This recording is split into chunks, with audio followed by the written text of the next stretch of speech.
The Cold War never ended. And I keep saying to my friends in the US, guys, you better be very careful how you tread, because people's memories are long and they remember the betrayal from the West. And African states are seeing it. And it's encouraging them to ask US forces to leave their countries. And this is creating vacuums that are very quickly filled by the East, be it China or Russia or Iran or North Korea. I said, listen, here's my number. Call me when you think you want to learn about an attack that's going to happen in your bloody shopping mall. It was in Angola that we first started encountering the fact that there are child soldiers. We'll bleed the enemy to death on the battlefield. They will never be able to recover. Of course, it became an international thing that we're now taking the diamonds for ourselves, which is absolute rubbish. What are the losses of our disengagement at that point? There'll be a brush contact or a drop somewhere. We use human agents. Africa ought to be a bloody world power. We don't train for this. He was an American. That happened to? Yes, he was a Green Beret. Soldiers are soldiers. And that when you work together, there is no such thing as race. I still look back in almost wonderment at what the guys did, because they were attacked time and time and time again by massive groups of UNITA. And they were just 50 guys. Did you lose any men on that mission? Yes, unfortunately. Lost 3 very good guys. And when I say, everyone always says good guys lost. One served with me in 3-2 Battalion's reconnaissance wing.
Welcome everyone to the Not A Grayman Podcast. I'm so excited today to have a very remarkable guest joining us today. Our guest is a former member of 3-2 Battalion. He is the founder and CEO of Executive Outcomes. He has helped change the course of history in one of the most strategically rich regions of the world. Eeben, welcome, and thanks so much for taking me up on this. Thank you very much for having me, Arthur. From the perspective of the podcast, I'm really hopeful that I'll be able to index the legacies of so many people that I've had the opportunity to come across in the world. And the legacy that you've built, not just in your service and to your nation and to those closest to you, but really in being able to change the course of history, is one that I don't think is even matched with anybody that I know. I'd love to go back if possible. Can you tell us a little about your earliest childhood memories? You know, what were you like as a child?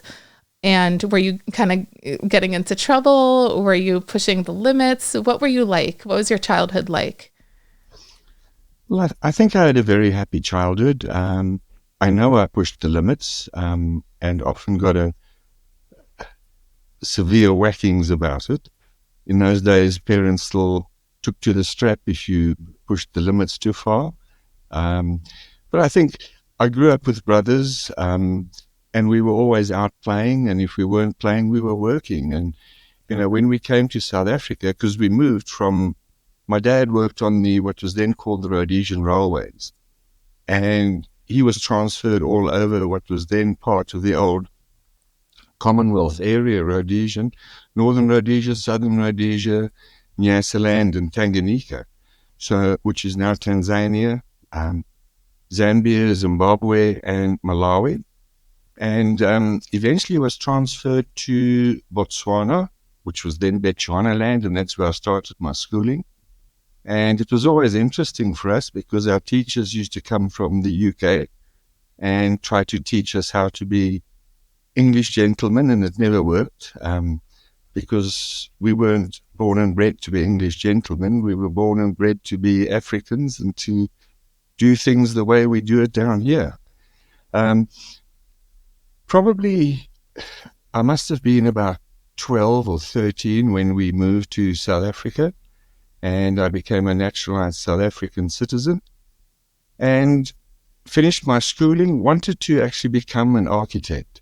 But obviously the money wasn't there to go to university, so I ended up going to a technical college to do geology and geophysics, totally opposed to architecture. And during my time there, I was called up for what was known as national service, a compulsory 12-month military training. And I actually enjoyed it so much that I stayed and made the military my career. But I was drafted into the engineers, so I was really trained as a sapper. And the South African sappers in those days were very different to sappers elsewhere. We would specialize in things like demolitions, mine warfare, assault river crossing. Some of us were airborne trained, and some of us were sent down to the Navy to be trained as divers to do underwater demolitions. But we always used to joke that the reason we were in the army was so that the infantry had heroes to look up to. So, you know, we just had a really good time in the army. And I made it my career. And, you know, I was very fortunate to meet really good men and to serve with them. Not only in South Africa, but also beyond our borders. And I stayed in the military until I was deemed politically expedient and basically fired. Well, sometimes those, end up being a blessing in disguise, because you would then go on to found executive outcomes. Before we get into that, though, can you tell me a little about what was 3-2 Battalion? I mean, this was like the most elite unit within the South African military, if I'm not mistaken, right? It was a clandestine infantry battalion that initially wasn't on the South African Defence Forces order of battle.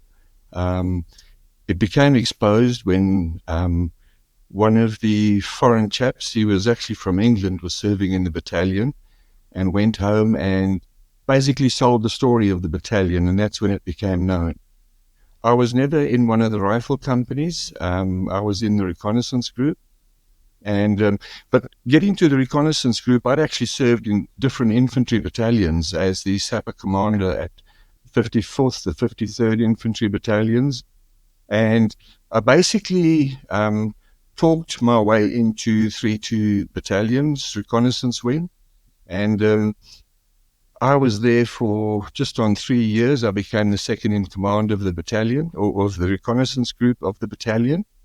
And I think that was probably the greatest time of my life in terms of meeting men who would certainly change it and change the way I viewed the war that was going on. And I think I'm just very fortunate to have met these people. So the selection process for 3-2 Battalion, what was that like? I know that the men who went there, everyone was volunteers. It only took volunteers from the South African Defence Force, and then obviously a large majority of the force were made up of former Angolans who could have been either with the Angolan armed forces who'd been captured and joined, but the majority came from a group known as the FNLA, which were under the command of Holden Roberto, and they were basically transformed first into what was known as Bravo Group, and then into what became 3-2 Battalion. And the leadership elements initially were all white. They were guys who came from the School of Infantry, officers, non-commissioned officers, and they went through a selection process. By the time I got to the battalion, and in particular to the reconnaissance wing, I'd actually deployed with them on a few operations as a sapper, not as a member of the wing, but in support of the wing. And I think they probably thought I might not make the selection, so they decided to just keep me in the reconnaissance group. So I never did the typical selection others would have done. I think I was very fortunate. Interesting. And being part of the reconnaissance group, I presume you were going behind denied territories. Was that a lot of solo missions, or were you reliant on a small group of individuals to accompany you? How did that work? The reconnaissance group, when I got there, was very small. I think it was a total of 16 men that were actually deployed, and we deployed in 4-man sticks.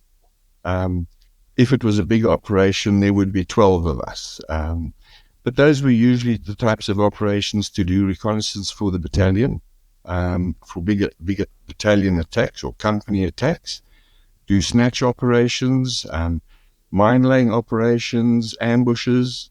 And we were very isolated because it was a very weird setup. The battalion was 500 kilometers away from where we were in terms of our deployment area in Southwest Africa, which became Namibia.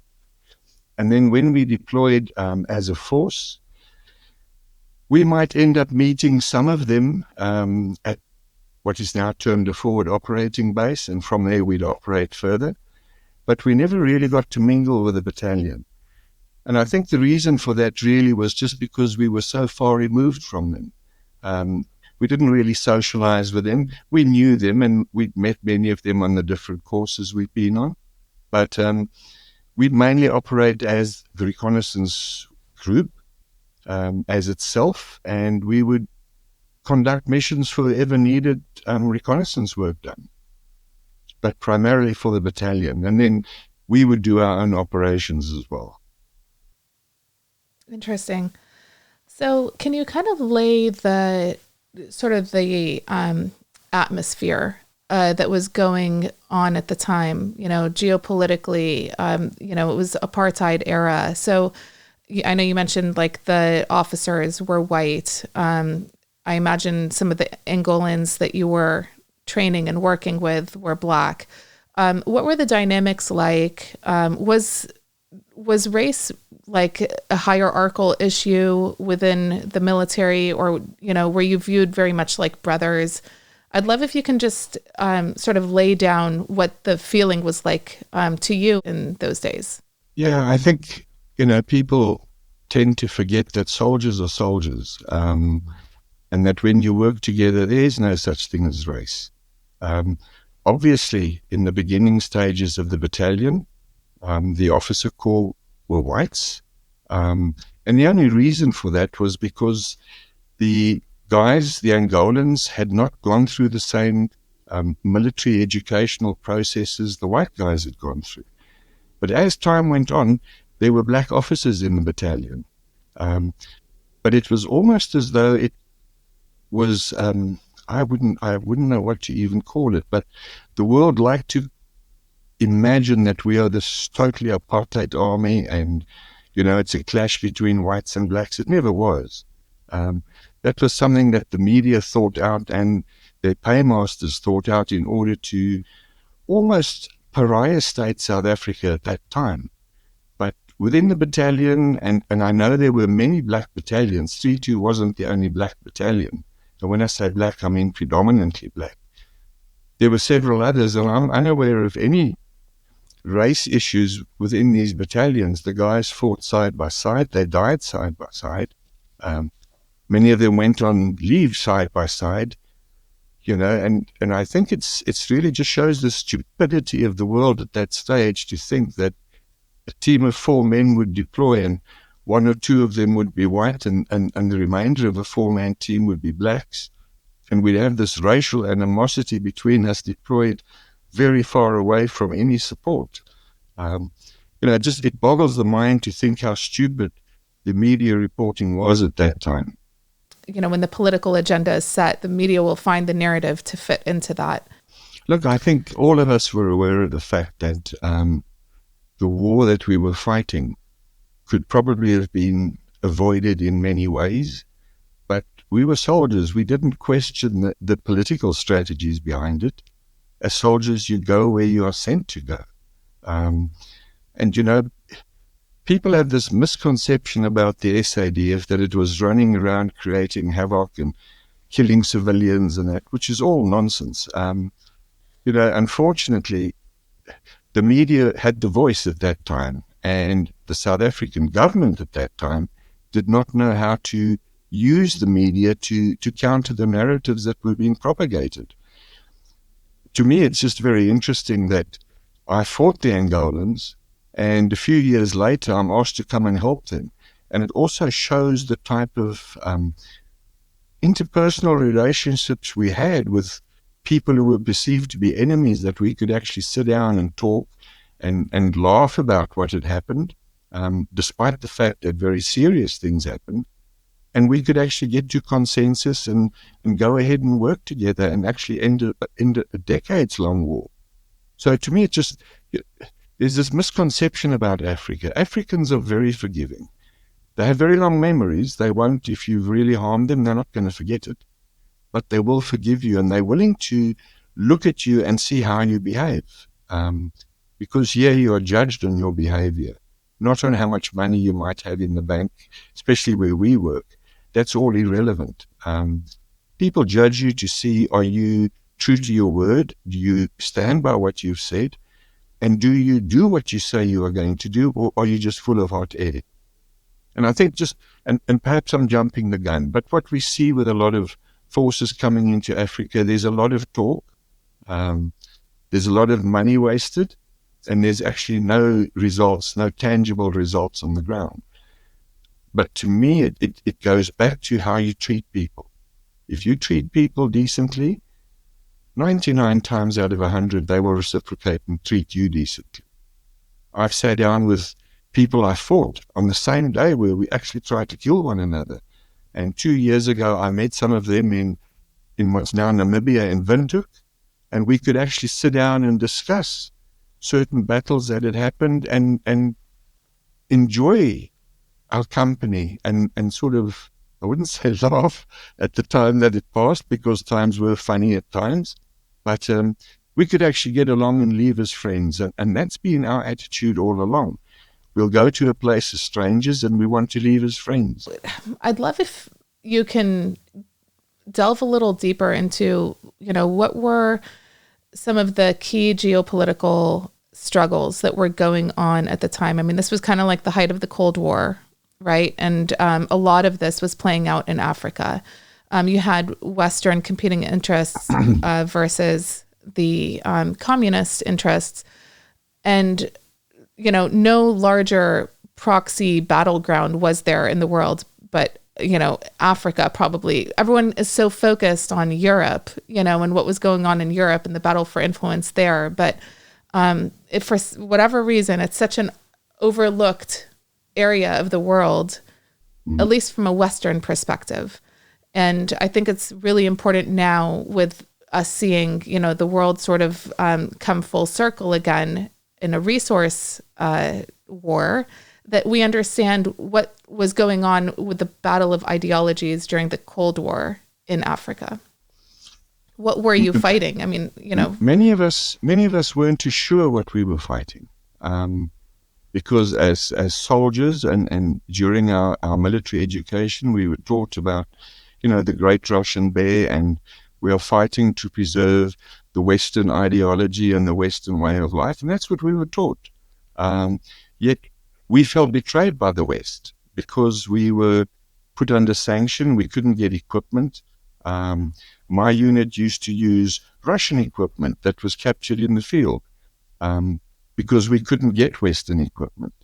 So, politically we were very confused. And what made us more confused was, yes, Africa was the battleground for the Cold War. I mean, this is where the hot battles of the Cold War took place, mainly. But there were rebel groups in Angola, FNLA, UNITA, and obviously the government, which was the MPLA. And through the media, it had been manipulated that the MPLA were Marxists, which they weren't. They were African socialists. UNITA was put forward as this great Christian group trying to overthrow the communists in the government of Angola, which UNITA weren't. They were Maoists. And to us as South African soldiers, we're saying, we're trying to aid the Maoists to overthrow the African socialists. We just don't understand this. Well, I certainly didn't. But ultimately, the more we try to say to people, look, this group UNITA that you're all praising and claiming are Christians, they're actually Maoists. And it was up until about 3 years ago that UNITA finally admitted that the conversion from Maoism to democracy is a very difficult path for them to follow. And that was them admitting it, So to us, we were very confused. And we finally adopted the attitude, well, sod this. We soldiers, we actually here to further our government's interests, which we weren't always too sure of what they were, because we didn't see ourselves necessarily fighting for the West, because the West had turned its back on us. So there was bitterness toward the West. There was confusion as to, who are we actually fighting in Angola? Are we fighting to overthrow an African socialist government and replace them with a Maoist government? And then, of course, there was SWAPO, which were the Southwest African, for want of a better word, opposition's armed wing. They were actually known as PLAN, the People's Liberation Army of Namibia. We just referred to them as SWAPO. And we were fighting against them as well. So it became a very confusing battleground for us. And politically, I think that South Africa had made a strategic error because we had gone to the war in Angola on behest of the West. After the Portuguese government collapsed on a military coup in 1975 and abandoned their colonies, it had created this vacuum, and in order to prevent the Soviets and their East Bloc allies from entering this vacuum, South Africa was asked to intervene, and that's what we did. So, there was this very confused bitterness that eventually developed. And amongst many of the soldiers from my time, there's still bitterness toward the West, because they know we went there on behalf of the West, and I'm speaking of the West generally. And this is the same West that betrayed us. And I keep saying to my friends in the US, guys, you better be very careful how you tread, because people's memories are long and they remember the betrayal from the West, and African states are seeing it. And it's encouraging them to ask US forces to leave their countries. And this is creating vacuums that are very quickly filled by the East, be it China or Russia or Iran or North Korea. And Africa is soon going to find itself that it's being colonized by the East as opposed to the West again. But the West is going to have to look to the East to buy strategic resources. And I don't think that's a good position to be in. But coming back to the war, it was very confusing for us as well. It in a way got easier when I was transferred to what was called the CCB, it was a covert group of South African special forces, and the enemy became defined as, at that stage, South African armed opposition groups such as the African National Congress and the Pan-Africanist Congress. And I was deployed to Europe and the Middle East. I was the commander of that region. And then suddenly the enemy was clear as to who the enemy was, whereas previously it wasn't always that clear to us. I mean, it might sound confusing. It's clear on the battlefield. You know, you are fighting a force, but you know that in many ways, they're not too sure what they're fighting for either, except that we are in their country and they're trying to get rid of us. So it was a very confusing time. And you know, the Cold War, I keep saying to people, the Cold War never ended. It went into hibernation. And I was saying that several years ago, that the Cold War is going to start again. And in my opinion, it has started. And Africa is once again in its sights. Because this is where the contest for not only power, but for resources is taking place. I've now babbled on about a lot of things. I hope it made sense. It definitely made sense. And if there's one thing that I hope the listener and viewer takes from this, it's that strategic warning that you just gave us a glimpse into. And, you know, to your point, when there is a vacuum and an unreliable partner in the West, it will be filled quickly with the alternative. I have trouble knowing, like, what do Africans really feel about the Chinese, about the Iranians, about the Russians stepping in to, you know, is it viewed as an exploitation of resources? You know, I'm kind of jumping ahead, and I do plan on talking about this down the line, but you know, this conversation begs that question. How trustworthy are the Eastern countries to African leaders and the people? I think if one has to be brutally honest, there were two different approaches practiced towards Africa. The West was militarizing Africa, and the East, and I'm speaking primarily of the Chinese, were looking at development aid and investment. And both of these approaches, the intent is to take control ultimately of states, and in particular their resources. The Africans have yet to experience what the East is going to do in terms of, you know, taking their resources. And there are already problems with Chinese companies in Africa exploiting workers, etc. But I think the East has played their influence and interference operations in Africa way better than what the West has. And when intelligence has been given to the West, and I know because I've given this intelligence of things going to happen, they discard it. And the West suffers a blow. And then the Africans say to me, but they don't even listen to what's going to happen. If we'd spoken, and in their minds, and this is a perception which they will present to me, if we'd spoken to the Russians or the Chinese, they would have stopped it from happening. So there's this perception as well that, you know, the West doesn't do much. There's a lot of talk and there's a lot of investment in terms of the military. From my side, I look at it and I say, with all the money that's been invested in so-called military partnerships in Africa, why has the situation got worse? And I'm not the only one asking it. I have many defense attaches from Africa come to my house here where I'm sitting, have coffee with me and tell me what their thoughts are and what their concerns are. And their concerns at the moment is we don't have a reliable partner. We have to accept that the East won't do to us what the West did. And it's a very difficult discussion to have because I'm neither pro-East or anti-West, but I'm pro-Africa because I live here and I've seen what's unfolding on this continent. And it's got me into trouble for speaking out. People don't like it when you speak truth to power. But if I keep quiet, I'm actually part of the problem. I'm not part of the solution. And then the legacy we leave behind is that we could have stopped things, but we never did, because we either lacked the moral courage to do it, or we just went with the flow. But it's becoming a very, very big problem here.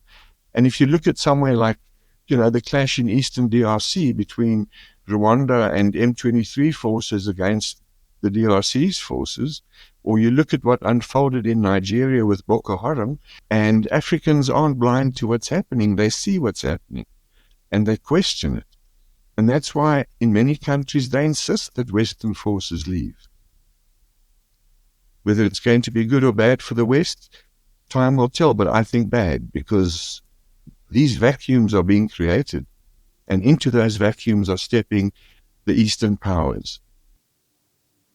Yeah, one of the very interesting moves that I'm seeing are Russian nuclear being utilized to power the African continent, and in return, exploit the mineral rights. And, it's that type of reliability for things that matter for the day-to-day citizen that, give Russia that strategic and competitive advantage. Moreover, as you're talking, I'm just thinking of like the culture, the political culture, the political atmosphere in the United States is one that is extremely cyclical. It's every 4 years. These things make it even more confusing to the potential partner that we have on the continent. And, whereas the Chinese, there's this reliability of a long-term strategy, and what is this going to look like? And they can have these, 10, 30-year promises, and the African leaders can probably assume that, they'll follow through on these promises, albeit at the expense of, unfortunately, the African people. Because in the end, it's just an exploitation game, which is really the sad part. It's this neo-colonial, move into Africa right now for resources. And what worries me as a mom, as an American, for my future children and their generations that come after that, is that, when you think of what it takes to actually fuel the future that we're creating for ourselves in the tech space, with AI, with quantum computing, this is so hungry for energy resources, and you need cobalt, and you need lithium, and you need all of these, not just the traditional conventional oil and gas and hydrocarbons. It's so much more that is found in Africa. So why is the Congo important? Why is Angola important? And people aren't really thinking about the end product. Yet as Americans, we love, the convenience of our iPhones. And there's not really enough thought into ensuring the continuity of supply for our future security needs. And that's what I worry about as a mom. Is it not because people are no longer able to think critically? As long as they have what they desire, they really don't care where it comes from and what is the process of obtaining it. I look at, and I now mention Rwanda again, which is an exporter of numerous raw materials that come from the Eastern DRC. They're actually stolen in the Eastern DRC. They are illegitimately mined, moved into Rwanda and exported to the West. So, and not only to the West, to the East as well. And you have to ask yourself, what is driving these wars? And is it really just that it's all about resources? Because if it is, there's a hell of a lot smarter ways to get the resources than have these wars going on all the time. People in Africa don't ask for much. They really don't. And I'm speaking of the Africans who live in rural areas or isolated areas, but they want to get on with their lives. But they can't because there's a war going on. And it's a war that everyone knows is really a proxy war. That's what M23 is. It's a proxy force. The DRC, for all its sins that it might have had in the past, is trying to end this, but they're under embargo by the West, and cannot get Western equipment. So where do they get the equipment from? They buy it from the East, from China, or Iran, or North Korea, whoever will sell to them. And I think the way in which the West has often tried to exert its influence in Africa is actually coming back to bite it, because governments are not stupid. They do realize what's going on. They do sometimes have intelligence as to who is doing what. And I know we've digressed from what we initially spoke about, and my apologies for that. But we've had this influx of NGOs and NPOs and humanitarian organizations who are the first ones to scream when a war is going to end, because they know their funding is going to dry up. And it's in their interest to keep these things going, as it is in the interest of some governments to keep them going, because the misguided belief exists that while a country is at war or in conflict, we can buy the resources cheaper than what we get them elsewhere, especially if we can actually influence this conflict to continue for longer. It's a very complex situation, really. There's no template for anything. But to us, it's always interesting that the first people who complain when we go somewhere are the aid organizations and the NGOs and the NPOs, because they know soon they're going to have to leave the 5-star hotels they're staying in, get rid of their luxury Prados that they drive around in, because their money's going to dry up. They won't be needed anymore. And we've caught them. We did in Sierra Leone with the Revolutionary United Front, who were chopping off people's arms and boiling them in pots and eating them. And again, I say to you, people see what's happening. There's countries, they don't want the UN there, because they know when the UN comes in, the problem gets worse. And the UN is not averse to putting out its own disinformation. I know, because we were targeted by UN reports that were all based on lies, but in order to stop us. And why would the UN want wars to continue and not be stopped? So there's this very hypocritical view that's cast on Africa. Governments must do something to end wars and conflicts, and when they do, the first people to complain are the very people who were saying they should end the wars and conflicts. So, it's and to us, we've just got to a point where we've said, you know what, to hell with everyone. If we're asked to help, we'll go there and we'll help and we'll stop these conflicts. And, we usually become the lightning rod as well for these governments, because the governments don't say much. So we'll just take the punch, but at least we'll know we've done something. Yeah, and you're speaking from the perspective now after having founded Executive Outcomes, and when you're referring to putting an end to the war, you're talking about through the capacity of that organization.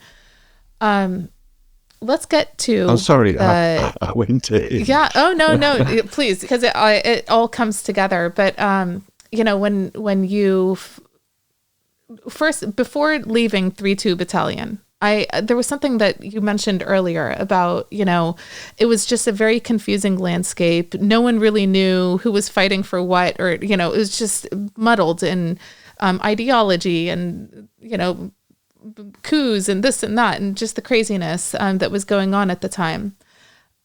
What did patriotism look like, and what did success look like to you and to your colleagues within the South African Defence Force? I think despite the confusion which we found ourselves in, to us, ultimately, whatever we were doing, and it might sound almost countering to what I'd said earlier, we wanted to maintain the sovereignty of South Africa. Not necessarily the ideology, because we'd come from a very different background where there wasn't apartheid. In the sense that the world tried to make believe it was. We have more apartheid now in so-called democratic South Africa than what we had then. But the point I'm making is that we believed in our country and we believed in our fellow citizens. And most of all, we believed in our comrades next to us fighting. So maybe we viewed patriotism incorrectly, but we weren't fighting to maintain a political ideology per se.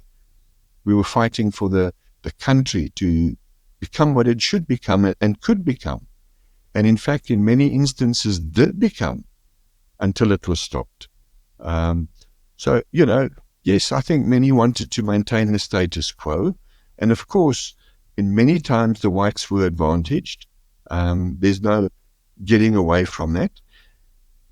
But I think, and many Africans have come to realize this, that the world forever shouting about apartheid South Africa is why did so many people from Africa, other African countries, want to come and live and work in South Africa if it was so bad?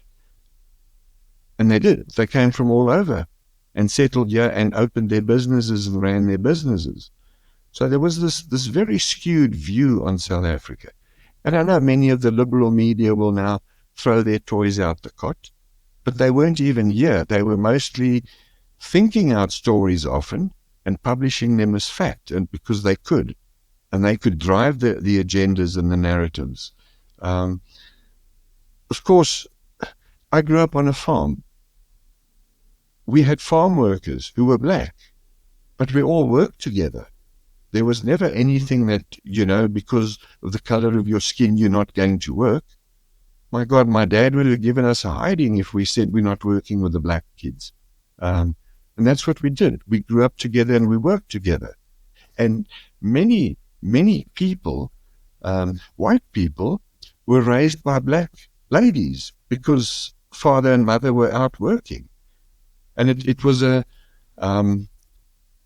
and the same happened in Rhodesia anyway, but through prodding and misinformation and disinformation and populism, and eventually creating that populism to a point where it becomes militant populism.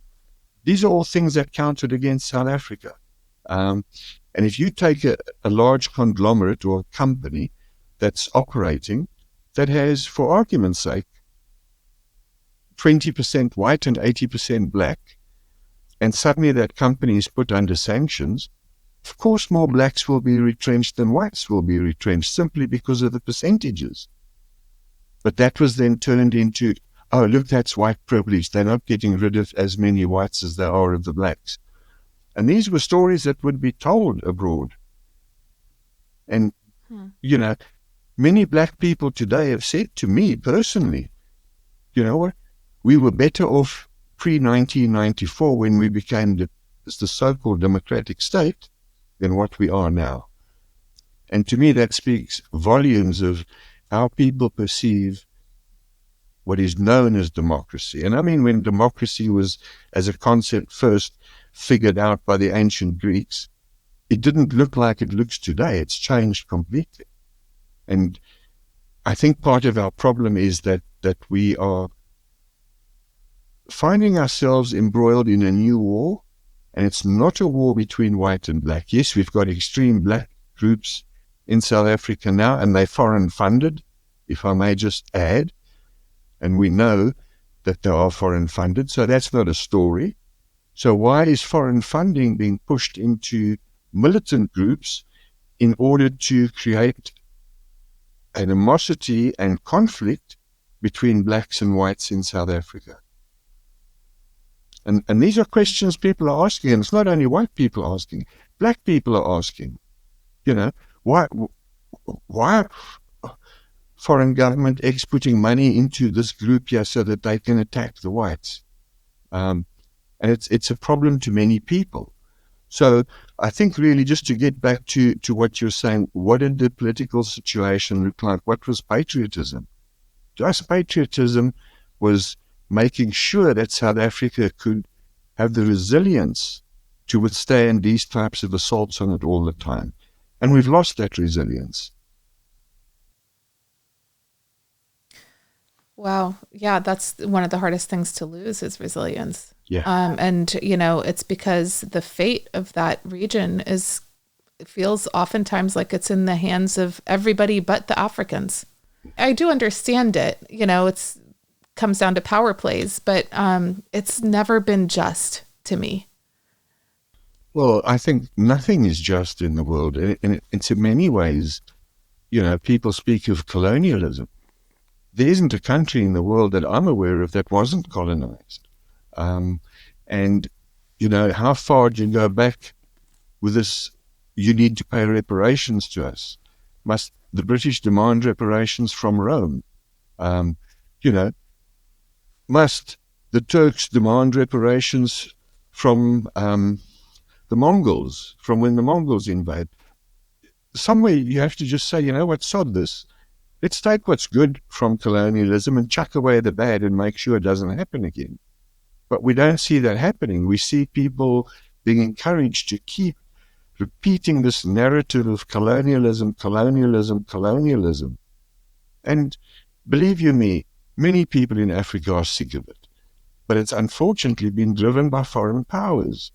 And we all understand power, and we understand the use of power, but we also see the consequences of the abuse of power. And I think that's where the problem starts coming in, is when this power is so abused that smaller governments or weaker governments are basically being forced into a corner, and all they have to survive is to start giving away or selling away either state infrastructure or their resources. This is such a unique and interesting perspective. The perception is really that, that apartheid era South Africa was filled with, infighting and crime and segregation, and, that you as a white man walking in the street would not be able to interact with a black person. But it sounds to me like, that's not been your experience. I never had a fear going anywhere at any time of day, in any place in South Africa. I think now things are very different. Our crime is completely out of control. We have this militant populism narrative being driven, and you've probably heard it, of kill the boer, kill the farmer, and as I said, funded from abroad. And we look at this and again, this is where, and especially guys who come from sort of my era, and in fact, I said it to someone this morning from the US, that people have lost total faith in the West, because of what the West, we have the government that the West wanted. Of course, the ANC were trained and armed by the East Bloc. But interestingly enough, they had their officers, their political officers, and their media campaigns were all driven from the West. So to us, we look at this and many guys will say, well, South Africa has the government the West wanted us to have. So the West mustn't complain about it now. And it's said with bitterness. It's not said with a smile. And people are angry and disappointed about it. And many black people feel exactly the same. If you look at the way South African politics have evolved, it started off under President Mandela, and then President Mbeki, who were very conservative in their views. And then suddenly we took the swing to the left, and it just progressively got worse. And this getting worse actually lets people, or makes people believe they cannot go out at night. And it creates this veil of fear around people. And it's not a fear that they openly express, but houses have high walls around them. People don't want to be out after dark. They can't walk in the city streets at night because they will be mugged or robbed or raped or even murdered. So, everything's got worse progressively. And I don't think that is where we as a country should be going. And there seems to be a lack of political will and a lack of desire to fix this. And, I speak to a lot of black guys from the ANC, South African, the majority party here, who I'm friends with. And they come and have coffee with me and we talk about these things. And they are also concerned, but they are not the leadership. They are the rank and file. We see that, there are very few political parties that are actually willing to stand up and speak truth to power. And there are very few politicians who are prepared to do that. But when they do it, they get attacked in the media. There's the whole thing about, is there genocide in South Africa?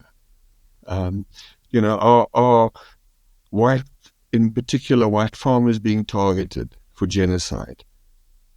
People forget that genocide isn't only physical in nature. You get social genocide, you get cultural genocide. And people need to go and actually look and read and understand what genocide is, and that there is not only, genocide doesn't only imply killing people. It can mean taking away their livelihood, taking away their culture, taking away their language, preventing them from becoming the best they can become. Those are all forms of genocide, but no one talks about it. The government obviously cannot say there's genocide, because they would really be exposing themselves as completely incompetent, but they've acknowledged that crime is out of control. But this goes far back. Sorry. Why is crime out of control? Because when we became this great shining democracy on the southern tip of Africa, we had all these foreign police forces coming in, retraining our police force, telling the police, you don't need this type of structure in your police force, and they were trained to be ineffective. And the same applies to the South African Defence Force, which became the South African National Defence Force. Foreign advisors advised the South African government, you do not need units like Special Forces or 32 Battalion or 101 Battalion. They pose a threat to democracy. And to us, the joke was, you know what, if we wanted to overthrow the government, we'd have done that a long time ago. But that wasn't, we weren't in the army for that. But our army was trained to fail.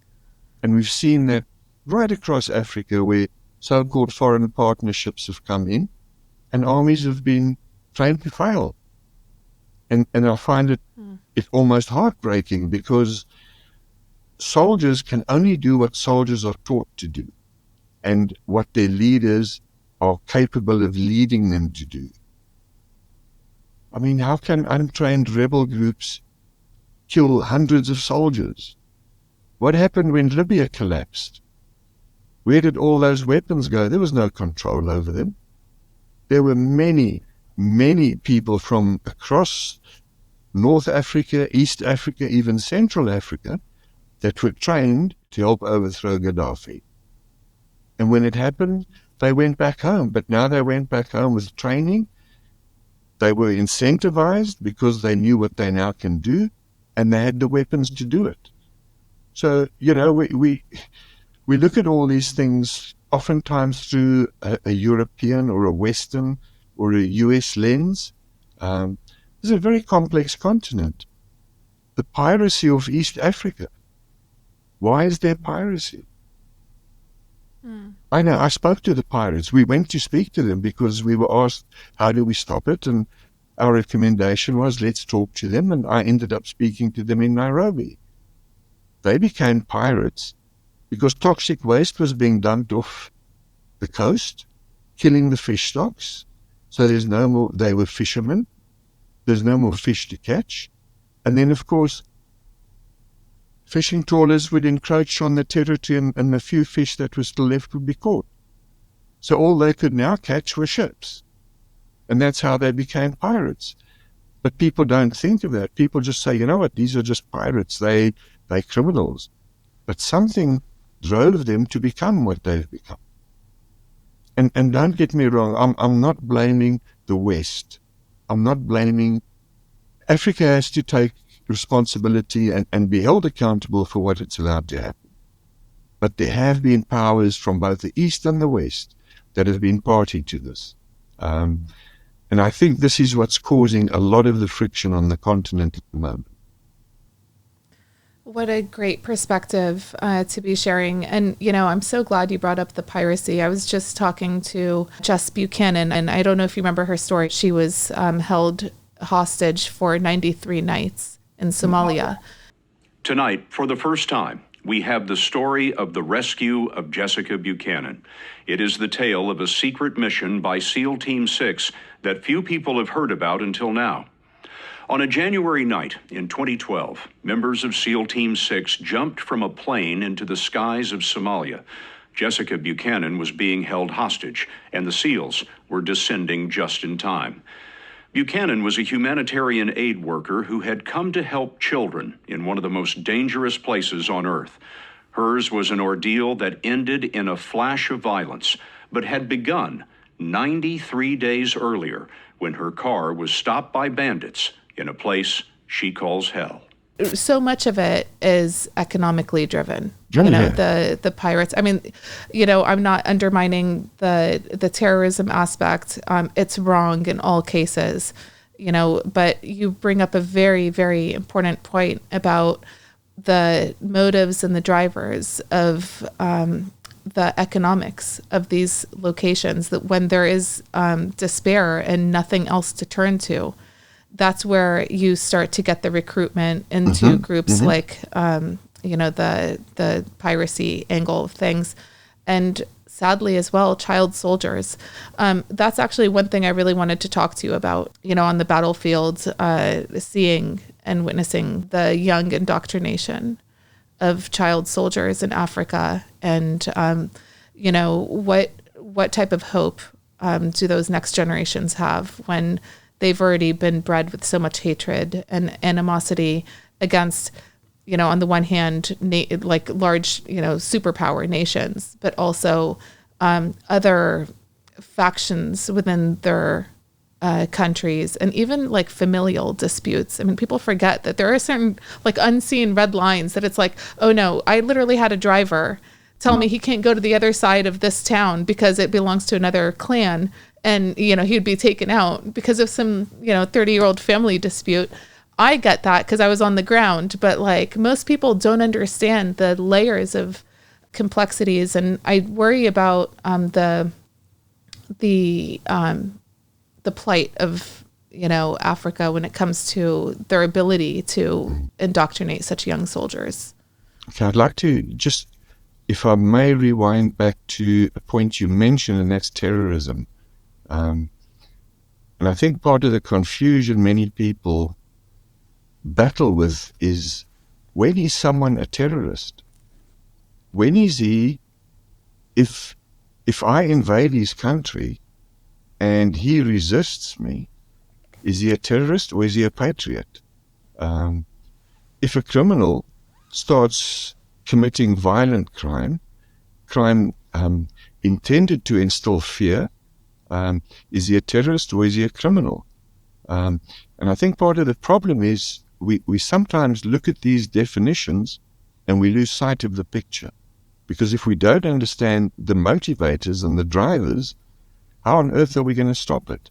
And that's why our approach has always been, we do not believe in a counter-terrorism strategy, because terrorism is a tactic. And we're not going to fight a tactic with a strategy. If we're looking at a strategy to neutralize terror or potential terror, then we have to look at a whole of government strategy and not just a military or a law enforcement strategy. Because this is going to end terrorism. There's a reason why people have become what they've become. But that brings me to the point that I mentioned. When is he a terrorist and when is he a patriot? And when is he an insurgent? You know, so we don't distinguish between them. We call them anti-government forces because that way we try and get people to think broader than just an insurgency or a terrorist or whatever. So we refer to them as anti-government forces. So if I may, you know, what do you do with a group like Al-Shabaab that are ideologically driven and, will want to target somebody from a group outside of their own just because of their beliefs. If we have a look at Al-Shabaab, and you're speaking mainly about Somalia, how much money has gone into Mogadishu? And what have the results been? And how many times haven't actions been carried out that have actually alienated the local people and got them to join Al-Shabaab? I mean, there are many of these groups in Africa. I mean, in the DRC, there's 2 Islamist groups. In South Africa, there's a few. In Mozambique, there's Islamist groups. So it's not the religion, it's the way in which the religion is being corrupted to serve an ends. But what is getting people to join these groups? And if we don't understand that, how on earth are we going to stop it? We can't kill everyone, because you can't kill these concepts and ideas. They'll always be there. So we have to look at smarter ways of doing this. And that smarter way has to involve the communities themselves as well. May I ask, let's use Nigeria as the example. Boko Haram versus, the Christian Nigerians. Do you view that as an anti-government act, or like actual terrorism, that they are indoctrinated and ideologically believe that, this is a group of people that are, apostates? Well, let me first of all say, Boko Haram doesn't only target Christians, they target Muslims as well. And they've killed many Muslims and many Christians. Okay, and we need to go back to the history of Boko Haram. And I'll leave that to your audience to go and have a look at what their history was. Then we have this group that are religiously motivated on the religion of Islam, that have been receiving foreign support, foreign finances, that they've been assisted and aided by so-called NGOs or NPOs. And they are fighting the Nigerian army. And the Nigerian army has both Christians and Muslims in it, and animists. And you have to ask yourself, what is wrong, or how is it possible that this group called Boko Haram is able to inflict the damage they can do? And why is this army of Nigeria not capable of stopping them? And then go and have a look. Who's been training the Nigerian army? Our immediate thought when we got to Nigeria, and this is in 2012, if I remember, 2014, was that this army had been trained to fail. There's nothing wrong with a Nigerian soldier. He's keen, he's motivated, he wants to do what he's supposed to do, but he hasn't been trained to do that. He's been trained how to, I don't know. First and foremost, he must always consider gender equality, and then gets a lesson on that. And we've had armies where they taught air supply, but they don't have aircraft or parachutes, So they taught things that they don't need. And money and time is spent on that, and these guys are then sent off to go and fight. Of course they're not going to do well, but don't blame those soldiers. Boko Haram is fairly easy to defeat, and we proved that. And we proved it in 4 weeks, until the uproar in the West insisted that we leave Nigeria, and that's why we left Nigeria. So we also understand what's happening outside and how that's impacting inside the continent. And again, we cannot look at any of these conflicts through a universal lens. There's no template for them. Each one is separate. Each one has its own problems. It's different cultures, it's different languages, it's different traditions. And if we don't understand those basic things, how on earth are we going to make an impact? We're not. And that's why the company has so many different people in it. It has guys from Zambia, Angola, Nigeria, Uganda. They're all part of this company called Executive Outcomes. So when we go to a place, we have people who understand exactly what's happening. Wow. And, it makes you think of how like instability is really like the key currency that's serving a purpose. So let's, if we may, now get into The child soldiers. Well, no, before child soldiers, because I think this is a space that executive outcomes has certainly must have crossed paths with as well. So if possible, can you talk to me about the motivations of founding executive outcomes? The first time around, I was basically fired from the SADF. The unit I served in was terminated. Many of us weren't aware of the fact that it had been terminated. Politically, it was just kept quiet. And we found out days after the unit no longer existed that it no longer existed. And this was when the ruling National Party in South Africa in the late 80s suddenly took this left-wing turning and decided that, there's going to be no more war. Peace is going to break out and last forever. And the unit I was served in was shut down. And of course, I didn't have any other skill but being a soldier. But I was very fortunate in that I was asked to train special forces in covert operations and human intelligence operations. And that's when I started Executive Outcomes. And the interesting part is that many people have been running around claiming they started Executive Outcomes, which they never did. And I've debated with them and asked them to please show the company registration forms, and they can't do it. So there are many con artists walking on this earth. But be that as it may, Executive Outcomes started training South African special forces in human intelligence operations and covert operations. Some of the men ended up being detached special forces guys or met with the De Beers Diamond Company's guys, because De Beers was suffering loss through the theft of diamonds, illegal diamond trade, diamonds being stolen, illegal mining, etc. And so I ended up in Botswana training a De Beers affiliate known as Botswana in how to counter the illicit diamond buying trade, either through penetration or infiltration agents. It's hard to get your head around how large this mine is. It's one of the biggest holes in the world. This shovel behind me is 6 stories high. The mine itself is 2 miles wide and more than a quarter mile deep, and it's getting deeper every day. The land here is so valuable that officials won't even let me bend over and pick up a rock without asking for their permission. Even so, they've got to crush about a ton of rock to get just under 2 carats of rough diamonds. Moving all this rock around is no easy task. Some of the largest earth-moving equipment in the world is here. Just look at this thing. It can carry 300 tons of rock at any one time, and just the tires are 15 feet high.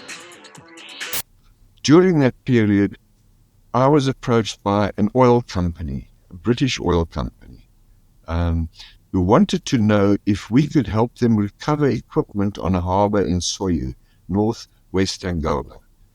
They were under penalties because they couldn't continue their drilling operations because all their kit was on the harbor of Soyu. The problem was the harbor was under control of UNITA, and I agreed to it, that we would do it. Obviously, we were given a lot of incorrect intelligence, and that's one of the things we learned. Don't trust other people's intelligence. We'll trust our own. We ended up in Soyu, and some of the biggest fights that the guys had ever been in took place in Soyu because it was a UNITA stronghold. They didn't want the oil equipment recovered because that could be income for the MPLA government of Angola. The end result was the guys did incredibly well in Soyu and came to the attention of the Angolan High Command, who asked for a meeting, and I met them in Namibia, which is where we used to be based when we were fighting them. And it was a very interesting meeting because we first discussed the war and who was where and what units were you in, etc.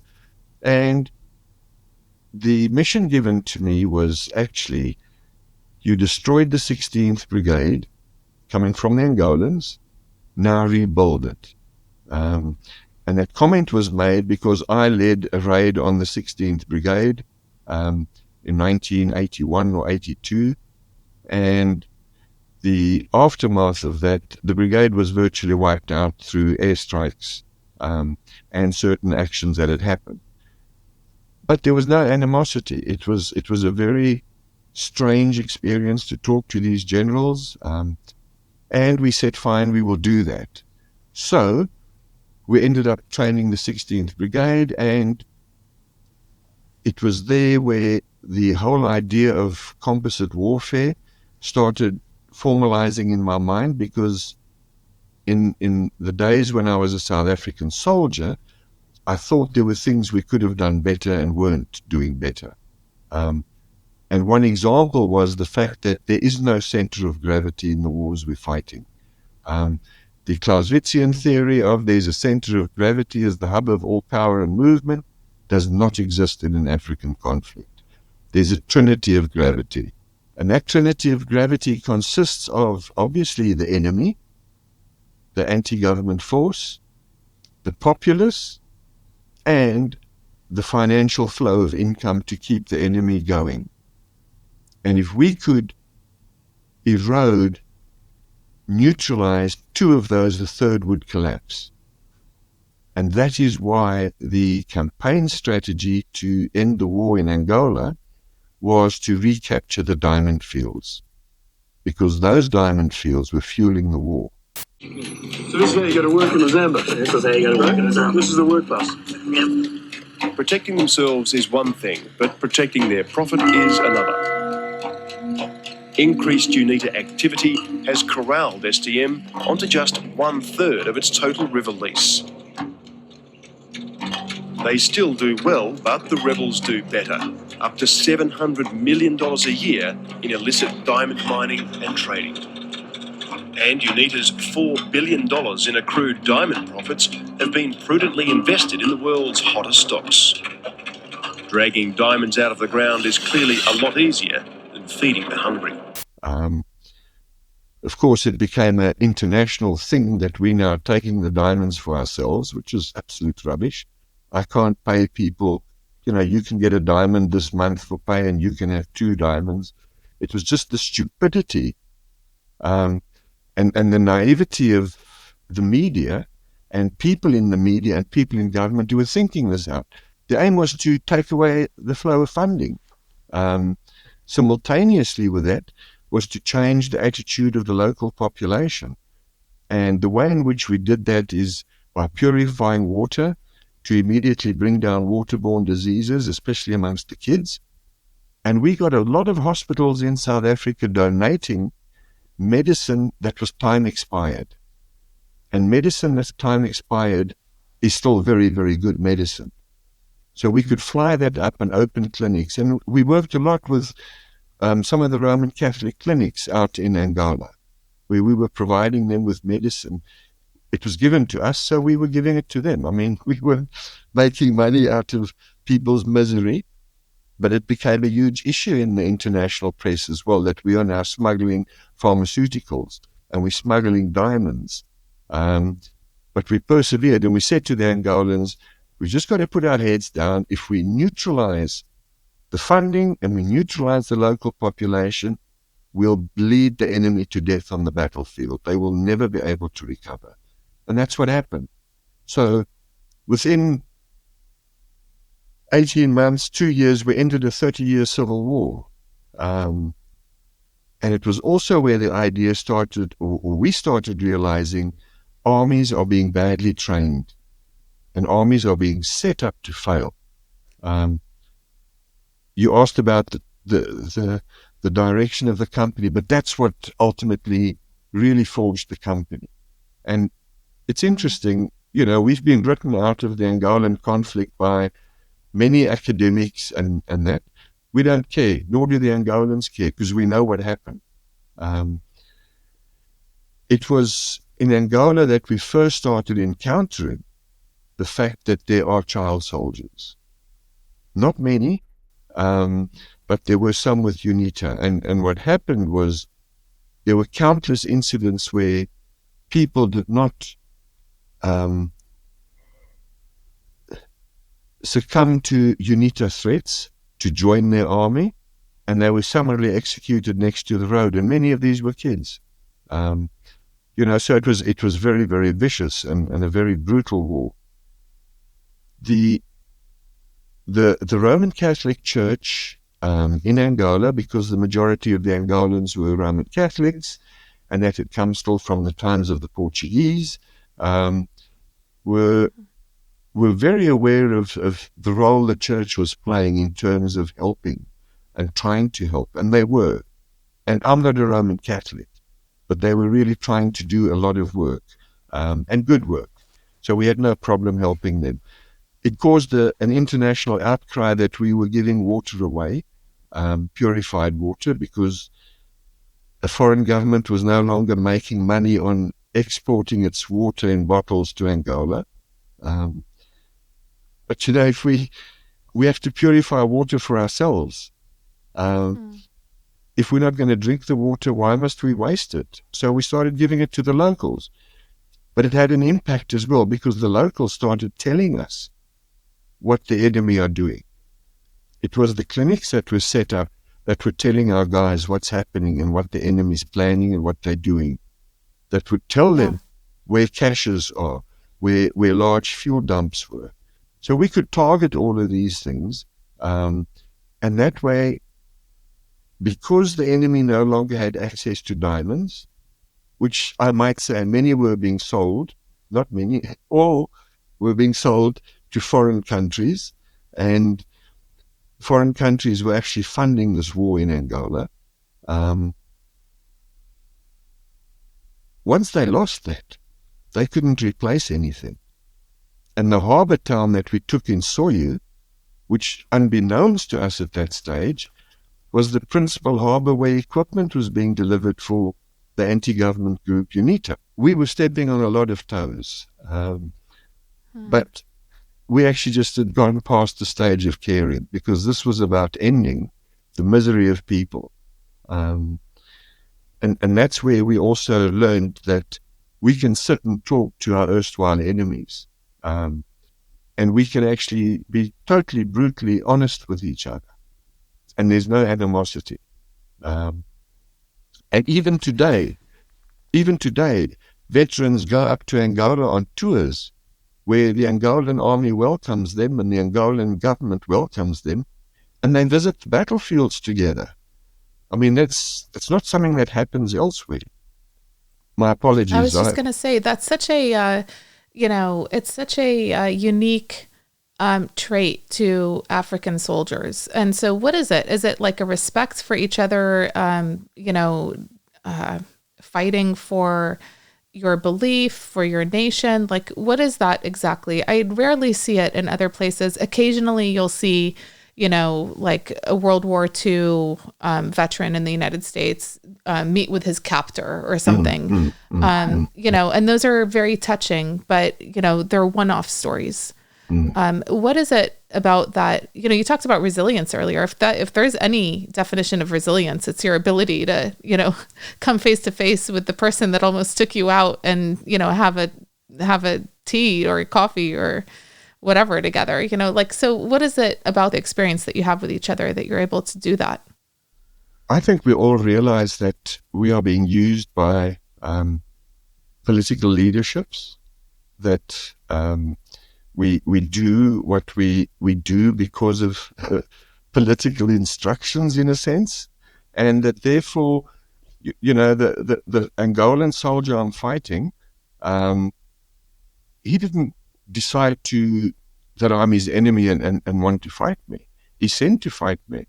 The Swabo, the guy from Namibia soldier, to him, we've invaded his country. He wants us out of his country. So, but these are things, and we would discuss these. And I'm serious, there's never been animosity. We've captured enemies fighting governments in Africa, and we sit down and we talk to them. It's not a matter of we're going to, shock you with 10,000 volts and beat you to a pulp or anything. We sit down and we talk to them. And oftentimes they initially don't want to talk, and once they realize, but, there's no animosity toward them in the sense that there's vengeance being sought, they talk. We spoke to Boko Haram guys. I have guys from an Islamist movement in Africa that have stayed here in my home with me. And I've spoken to them about that.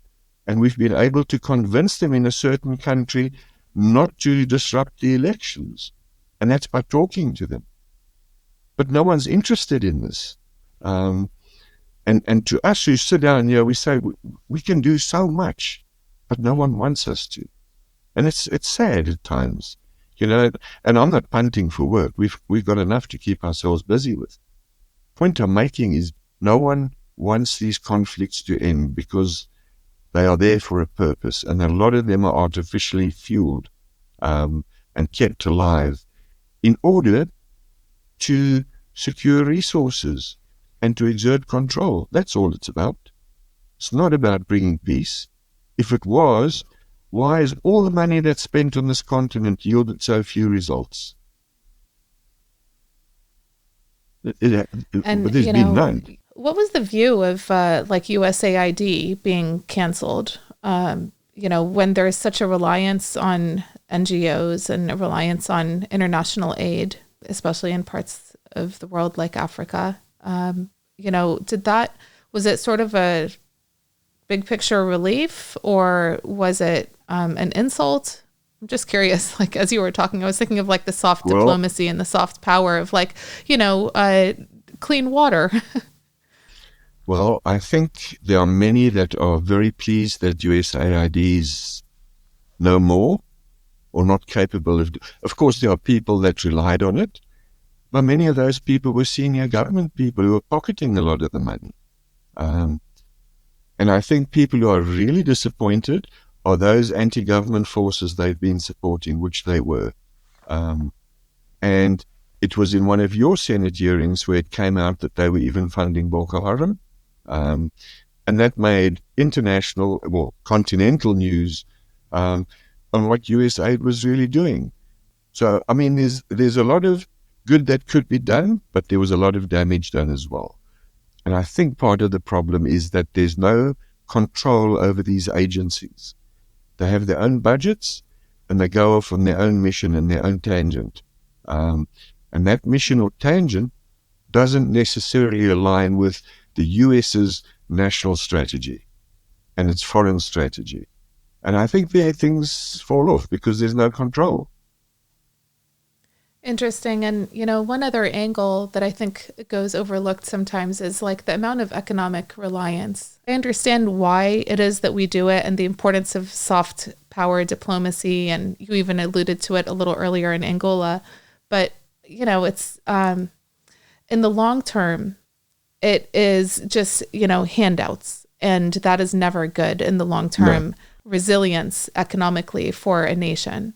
I think you create a culture of almost entitlement with handouts.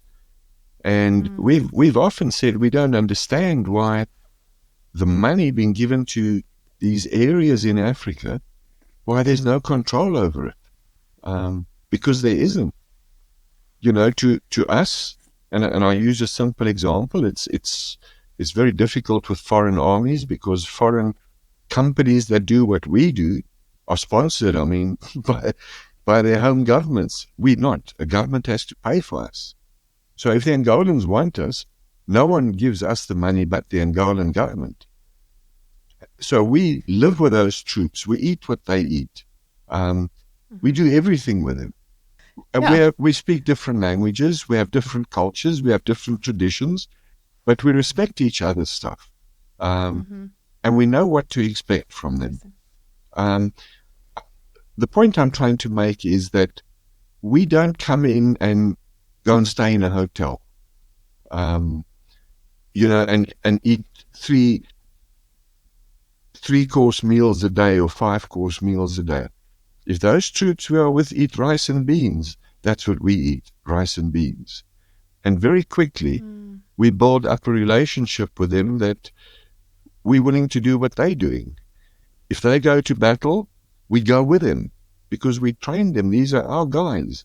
And we want to make very sure they do what they're supposed to do. And of course, the world hates that. But we don't care anymore. The way that you go about your business is effective and unique and very direct and, probably cost effective too. If you think of, who was I listening to? I was listening to someone that did like a cost benefit analysis of like the war in Afghanistan, what it cost us from the US standpoint versus if we would have just used a private military contractor as a stand behind or a stay behind. In Afghanistan, it would have been the magnitude less than what we actually spent in the trillions of dollars, and not to mention the withdrawal. I'm not even going to get into that because that'll get my gears grinding. Well, let me say the following, if I may. Please. We do not blame the foreign soldiers that come in to train in Africa for the bad training that they're giving. And I'll tell you why I say that. They, once again, are told they're given boxes to tick. We don't have boxes to tick, number one. Number two, they come in with a skewed lens. An American soldier will look at, for example, the Nigerian army through an American lens. You cannot do that. Because one of the fundamentals of war is that intelligence drives your strategy. Your strategy determines your structure. So that's why we don't have sections and platoons and battalions. We've changed that where we work. Your doctrine is determined by your terrain and the enemy. Because remember, doctrine tells us what we can do, not what we must do. It tells us how to do things, not what to do.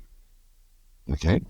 So now, this European soldier comes into Africa and he must now teach African soldiers, for want of a better word, fieldcraft.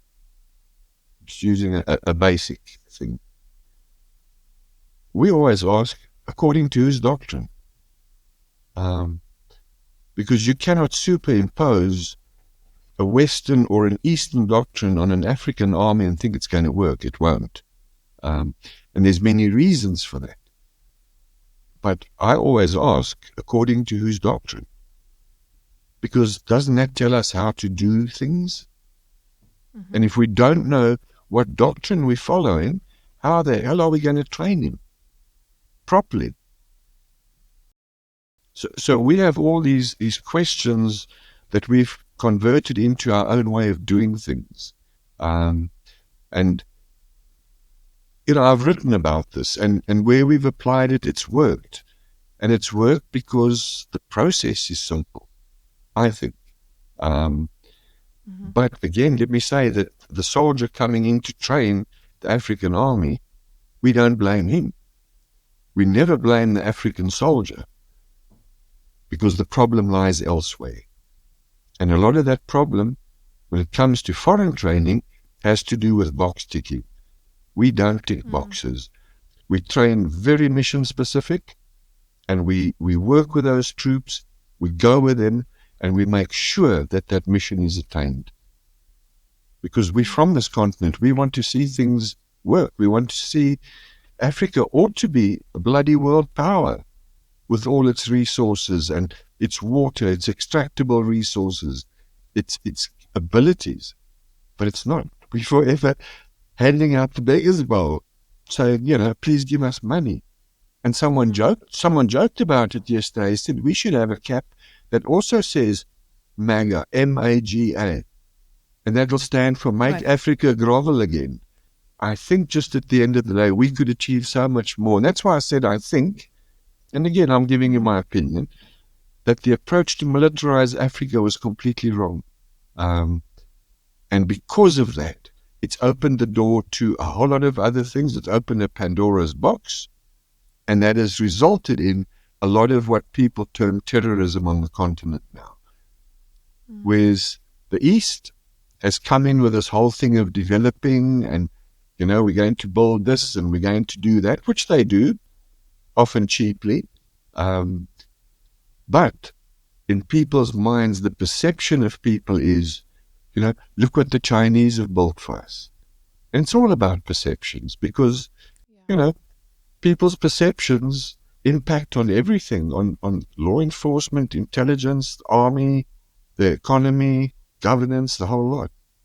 So it's about winning people's minds. And you're not going to do that by militarizing them or training them badly or, ignoring their cultures and their traditions or telling them they're thick. You can't, pray towards a tree. His ancestors prayed to that tree. So who are you to tell him he can't? I'm trying to put this simplistically, but that's how we see it. And we're passionate about this continent. If we weren't, we'd have left a long time ago. But we want to see things work. Yeah. And do you think that opportunity is there do you think the cohesion and the, united vision for the potential for Africa to become a great power is there? Or are the leaders too corrupt? Honestly, is it, it's not in their interest to, empower the African continent necessarily when they're thriving off of the chaos and the lawlessness. Well, absolutely. I think many governments are very happy with the status quo because they're making money out of it. But I think there's a generation of youngsters coming up that actually have the potential to turn things around, and I think they want to. I think the unity will be there once governments start holding irresponsible media to account. I'm not talking of censoring the media. I'm saying irresponsible media, where blatant disinformation is being pumped out in order to create antagonism and disunity. I think it can. And I think that aid money coming in needs to be controlled, because if it isn't, it goes back into the pockets of people who actually don't deserve it. And that's why, to me, you see them in the 5-star hotels and their big air-conditioned Prados and their 3-4 meals a day that they eat, and they like to go out for photo ops. Those things must be stopped because they're doing more damage to the image of wanting to do something for the continent than anything else. And then, of course, they sometimes encourage the villagers to rise up against the government. We've heard them do that. So, there's a lot of things, but it all goes back to governments being held to account. Because if governments are allowed to get away with the corruption and no one's vetting these organizations coming in, we're going to have this chaos. I think I'm talking your ears off your head. No, I love it. Are you kidding me? Even so, the early days of executive outcomes, your first mission, which you mentioned, was to secure the oil asset. When you were looking at this, did you have the capacity in place, or, were you quickly scattering, looking for your first group of guys that were going to come join you in this venture? And also, how did you fund that first mission?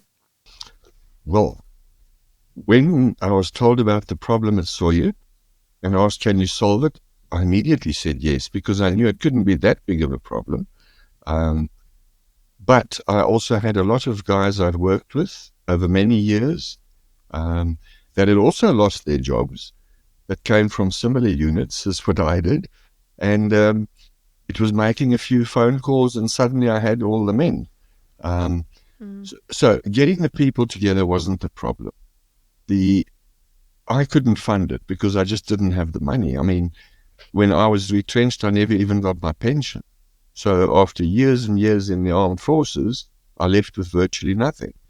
But the oil company, the CEO of the oil company, I said to him, look, we can do this, but I don't have the money to do it. And he said, well, you will give us the money to do it in advance, which allowed to say to everyone, look, we can now guarantee your money to you.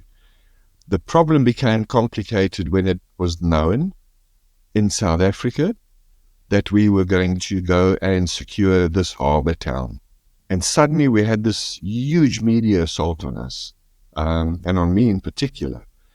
But the whole intention was to stop executive outcomes. But the men were there and the funding was there. So I was in a very fortunate position that I didn't have to go to a bank, which I wouldn't have got the money from anyway. And I just knew a lot of the right men. And some of those men stayed in the company until the day it closed its doors for the first time. Wow. Okay. So let's get into the business side of things. Those first men, how did you come up with the wage structure? What were the incentives that you were giving? This was obviously a new venture. It's a startup, and there was Very no much. model to sort of replicate, be like, hey, this worked out great in, Kazakhstan or something. No, this never existed unless you really go back. What were those early days like? Like you were young, now let go of soldier, and you had this great ambition.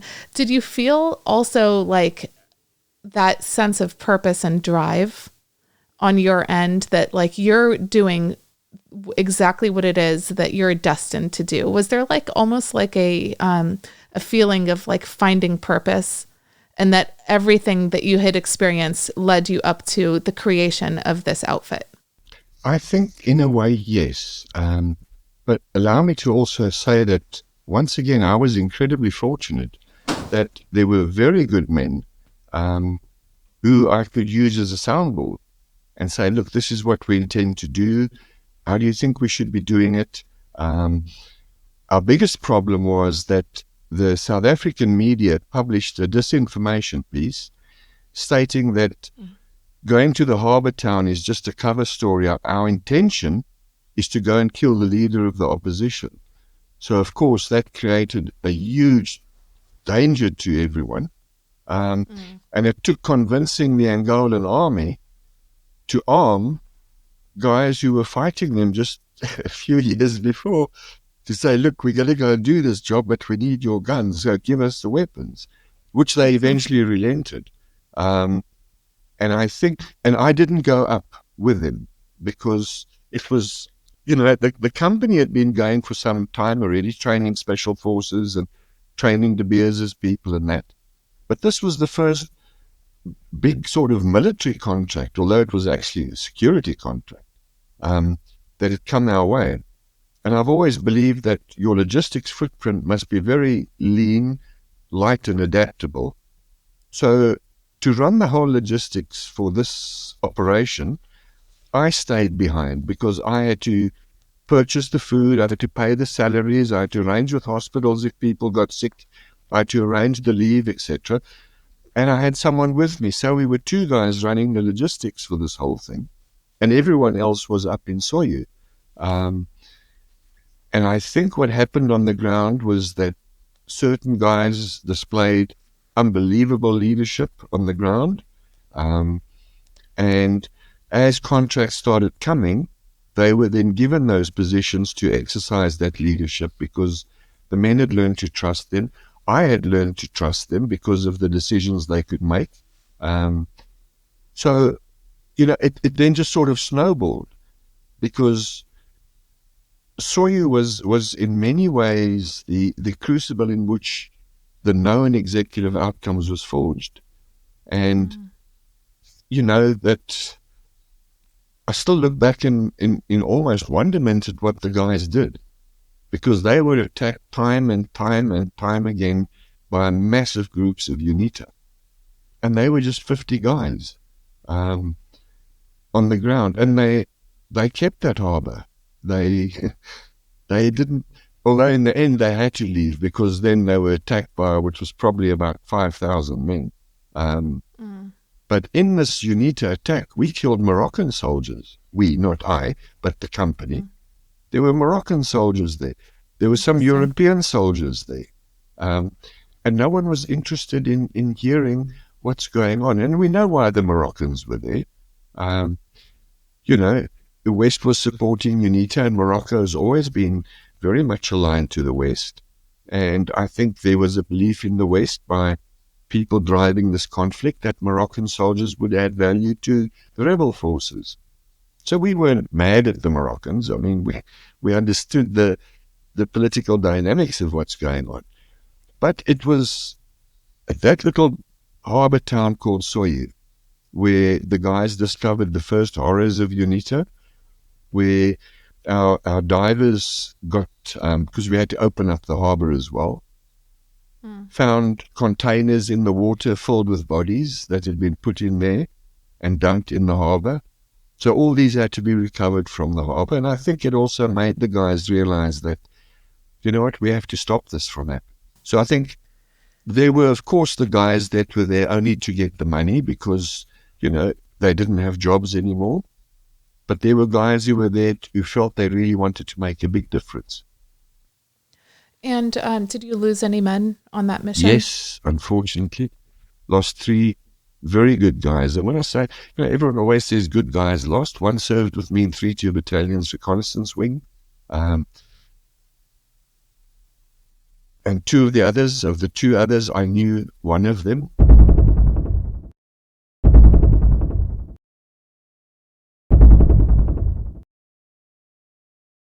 Two were my friends. Several guys got wounded. But again, I go back to, you know, I've used the term resilience, and I haven't used it lightly. It just showed the resilience of this group of guys. And let me just say that they weren't all whites, again. And they weren't all SADF or ex-SADF apartheid soldiers. There were some ex-ANC guys. Their military wing had joined as well. So we had a whole lot of people, but they were all from South Africa. And I think that is what made the Angolans sit up and take note to say, you know, maybe these enemies we had a few years ago can help us end the war. Eeben, you know, it's one thing to fight alongside your brothers and you're operating under the orders of the political leaders at the time. And it's completely different that you're leading now this company and to lose men under your watch and under your umbrella. What did that do to you? Does that, I mean, as a leader, how did you cope with that? And what was the emotional toll that had on you? Oh, I think it was massive. You know, I think whether you're in a government force, whether it be a military or a law enforcement or an intelligence unit, or in a private security company, losing colleagues is never easy. I think that the advantage you have if you're with a government organization is that you have a huge support structure.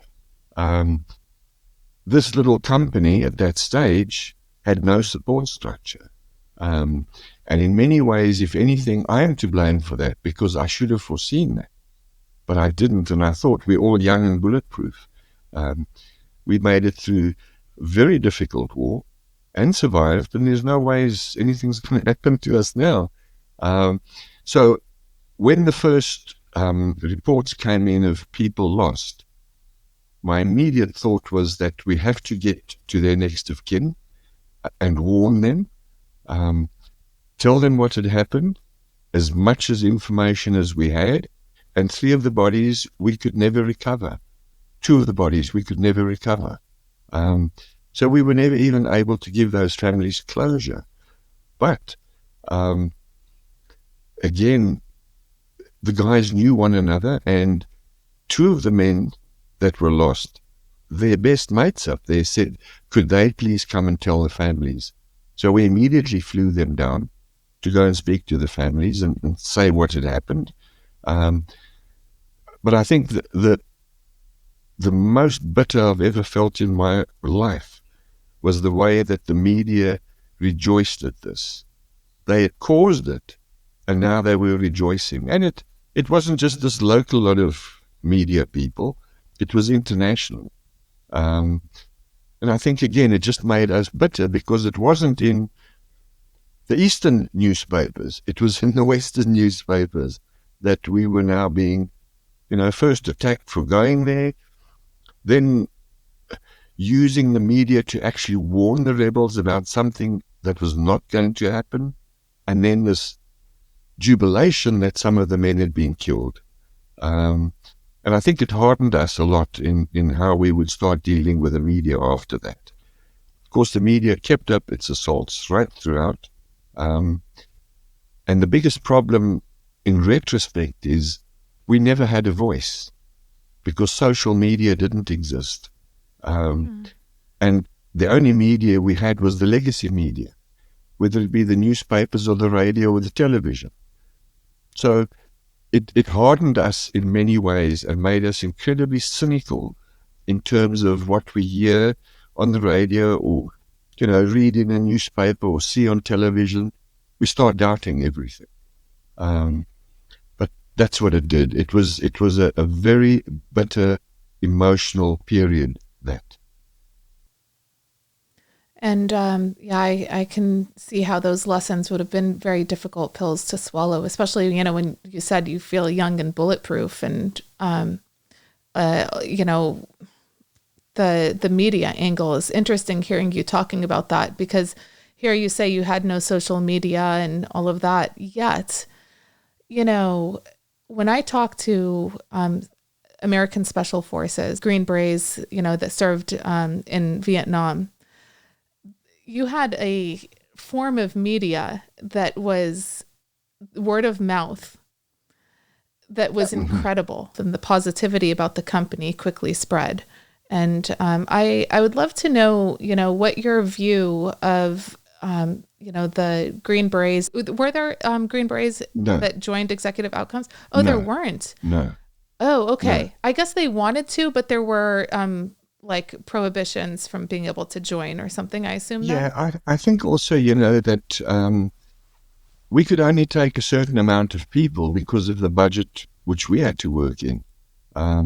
And so we would opt for people that we knew from the continent that had either served with us or that we'd worked with in other armies, because they would not have to go through a process of being almost desensitized to the continent itself, and they knew how we operate. So in many ways, we wouldn't go for people outside the continent. There were one or two who came in, and our way of going to war is very different from the European way of going to war. So no, we didn't get any of them in. We had some people from the UK join us in Nigeria, but that was under a different company. And now Executive Outcomes is once again just African-based. Interesting.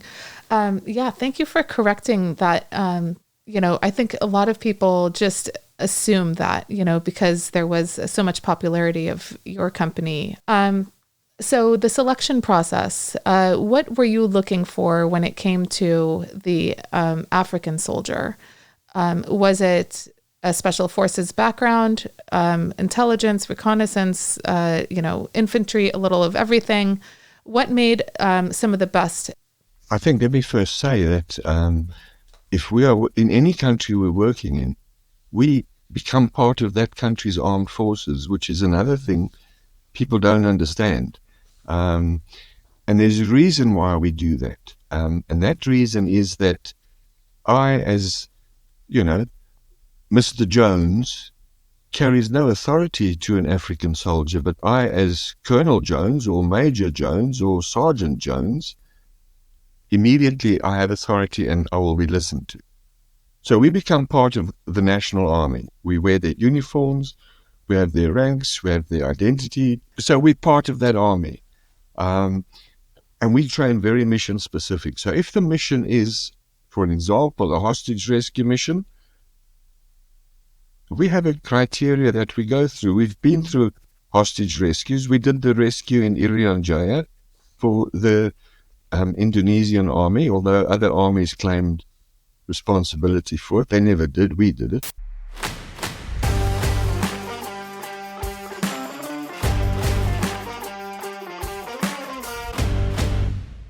We have an understanding of certain operations, and we know the type of man that we will be looking for.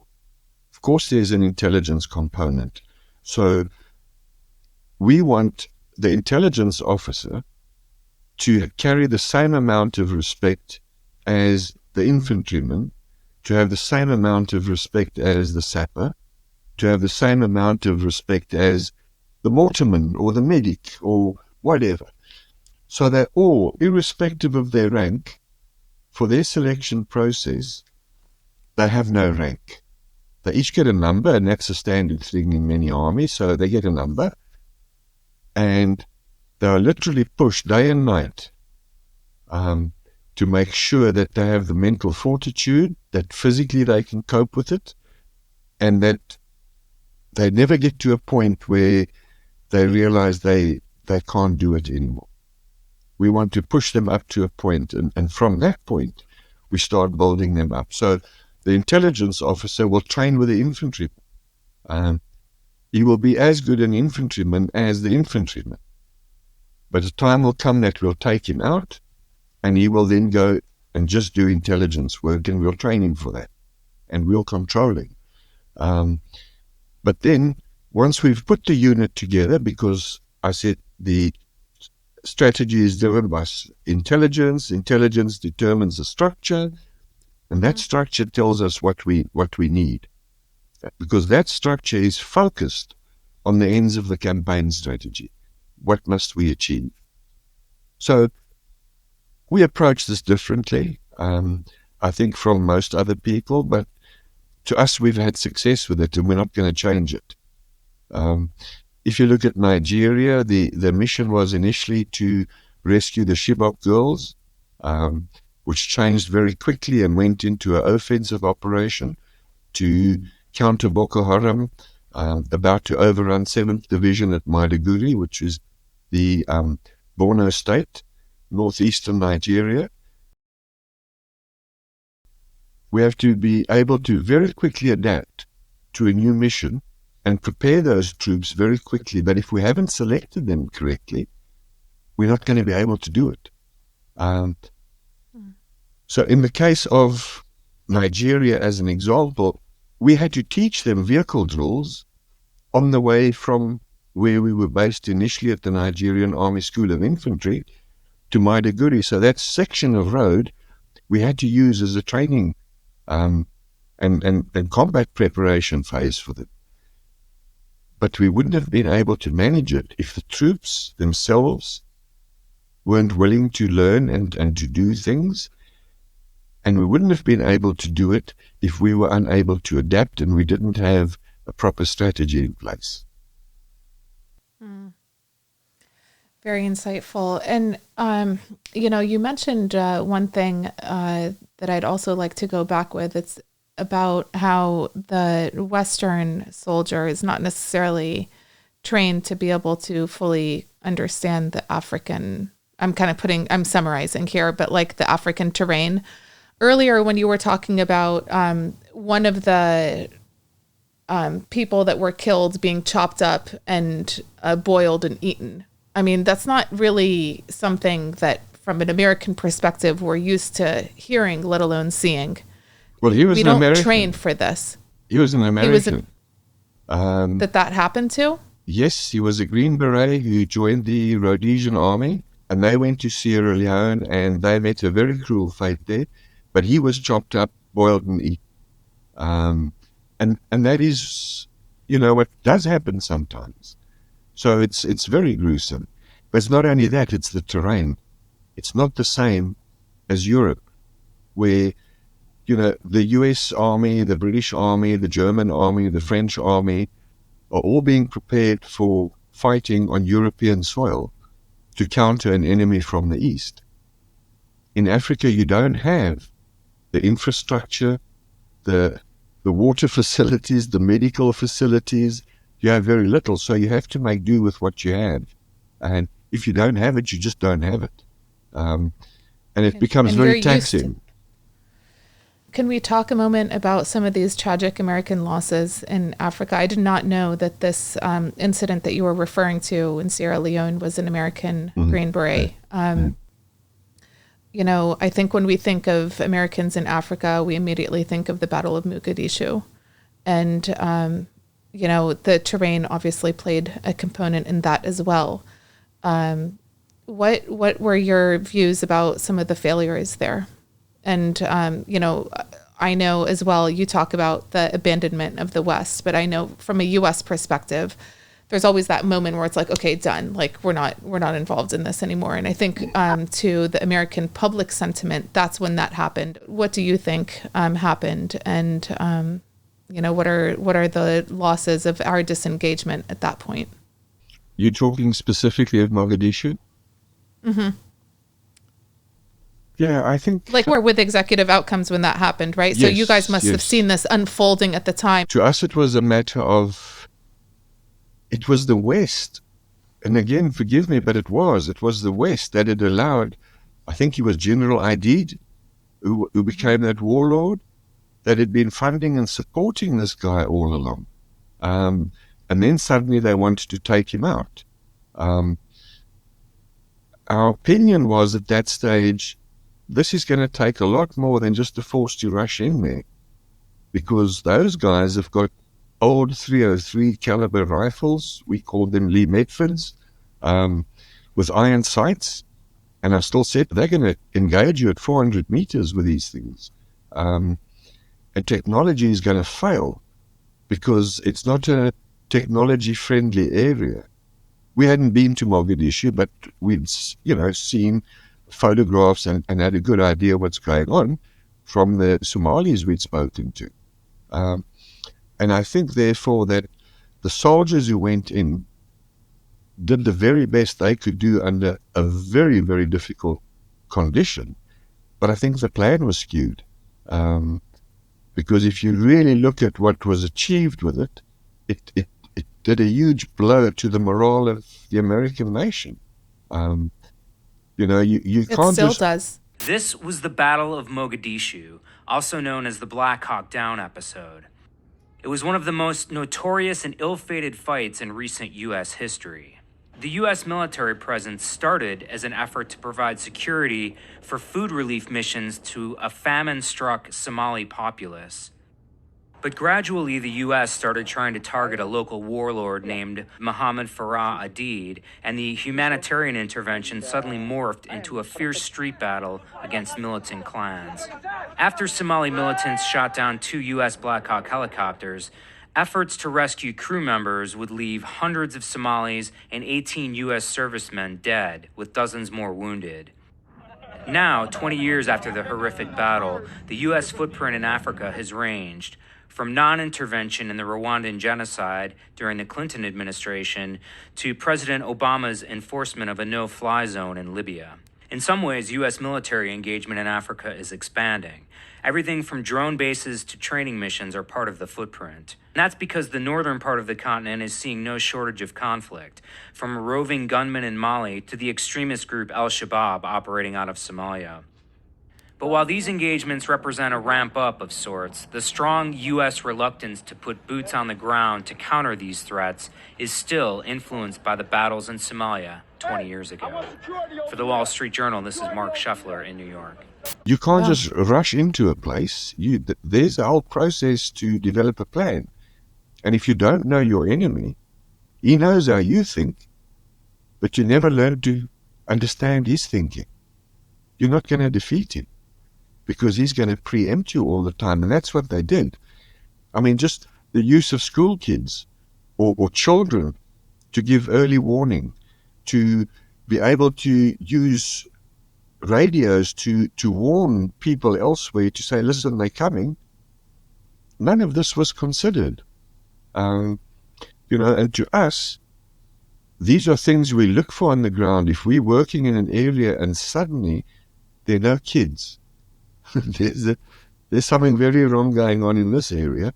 Or if there's a whole lot of kids and no women. We know the kids are there to act as a shield for something. So there's all these battle indications you look for. Stupid stuff. Cattle on a road. It's intended to stop you. Once you stop, you're vulnerable in an ambush. So are you looking at this road properly tactically, or are you just driving down the road? And I think these are things that the foreign troops are not really trained in and don't always understand. Yeah. And he comes with the best intention to teach you something, but there's this missing gap that he doesn't have. That's not his fault. He's doing what he can do. But the problem is that the African soldier sits and listens and says, well, you know what? We've been fighting this war for the past 15 years. He's been in the army for 4 years. How is he going to teach us anything? And it immediately also sets up a line of distrust. Yeah, those nuances are, something that I think needs to be paid much more attention to. You need to have somebody local to really be able to pick up on those. That's where the value of a group like Executive Outcomes, being that you're, indigenous to that area, like you understand it. So you mentioned as well about logistics at one point and the importance of being able to control your logistics. We were operating at a greater distance away from home. So the logistics guys basically had to rewrite the book on how to do logistics to make sure. And I must admit that they were very, very good. They did it. I don't know how, but they did it. And you always want a good logistics guy. Absolutely. And if ever they came and said, look, we have a problem, my retort to them was, I don't pay you to tell me problems, sort it out. And they would go and sort it out and come and tell me how they did it. And it allowed them to start thinking much broader than what they were thinking. They could suddenly start, imagining this is what's going to happen. They could predict how much ammunition is going to be used. As a simple example, and make sure that the reserves are ready to be moved from Luanda to wherever it had to be moved. So they became very adept at that. And I like to think it's because they were forced to start thinking and to think critically about things, and not just, we're in the army, we'll just go and draw from the B echelon and push it up to the F echelon or whatever. There were no echelons. So we had to make a decision that in any mechanized advance, there will be no echelons, because echelons will hamper the way we do logistics.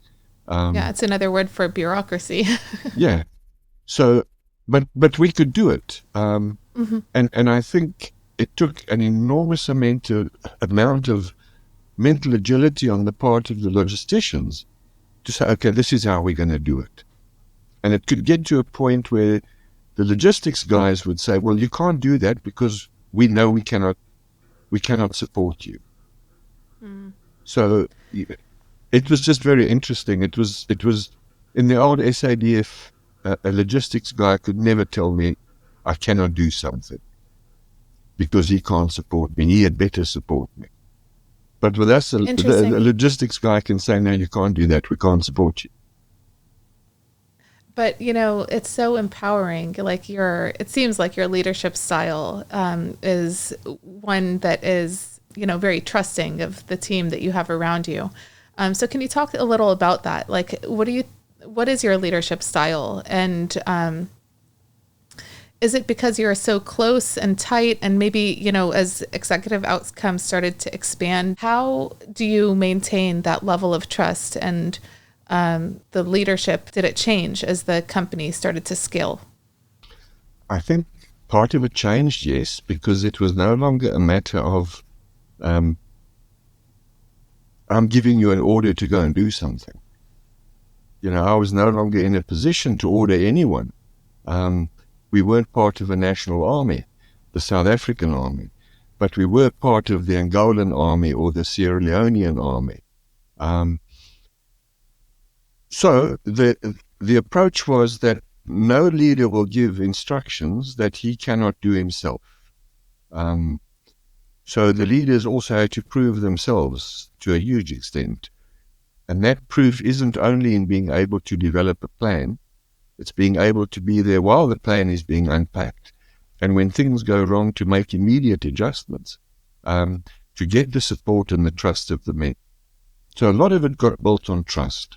You know, of course, there's always a bad apple or two in a barrel, but there weren't many of them. And to me, it was actually a great privilege to be able to say to guys, okay, this is what I want us to do. This is where I want us to be. This is the timeline we're working on. This is the budget we have. Come back and tell me how we're going to do it. And to allow them to go and develop that plan or campaign strategy or operational design independently, and then come back to me and say, we're going to present it to you. And they present it to me and to the intelligence officer and to the logistics officer so that we can understand this, that we can support this thing, and that we can play devil's advocate on the plan. So I think it's really getting everyone engaged as much as possible. Obviously, there are sometimes security hazards involved that you have to be wary of. If we go into a serious planning session, the guys will be isolated. There will be no cell phones. There will be no radios. Everything will be done through a person walking there, getting an instruction and walking back to me or to whoever to maintain security. Because within Africa, you will often find in a national army might be sympathizers of the anti-government forces. So we don't want to compromise anything we're doing. And when we present that plan, ultimately it gets presented to the government's, the chief of the defense force, chief of defense staff, chief of the army, whatever you want to call him, so that he knows what we're intending to do. And ultimately he then decides, okay, you can do it or you can't do it. So there's a whole hierarchy we have to follow as well. But when it comes to leadership, I think all the guys in senior positions view conflict and war the same way I do. I think we think a lot alike because we know each other for so long, and it makes it very easy to exercise control over people. The trainers that go with us, or mentors, or whatever the world wants to call us, they integrate into that army, as do we, but the soldiers know that these guys are here to teach us. And so immediately we actually have their ear. And we do BT with them. We eat the same food they eat. So, we live with them.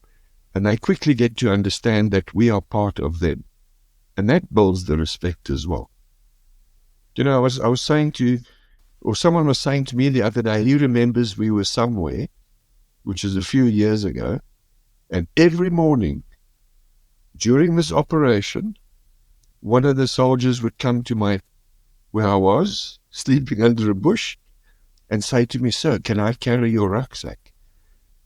And this soldier is already loaded with his rucksack, yet he wants to come and carry my rucksack. And all it does is it says to you that they trust us.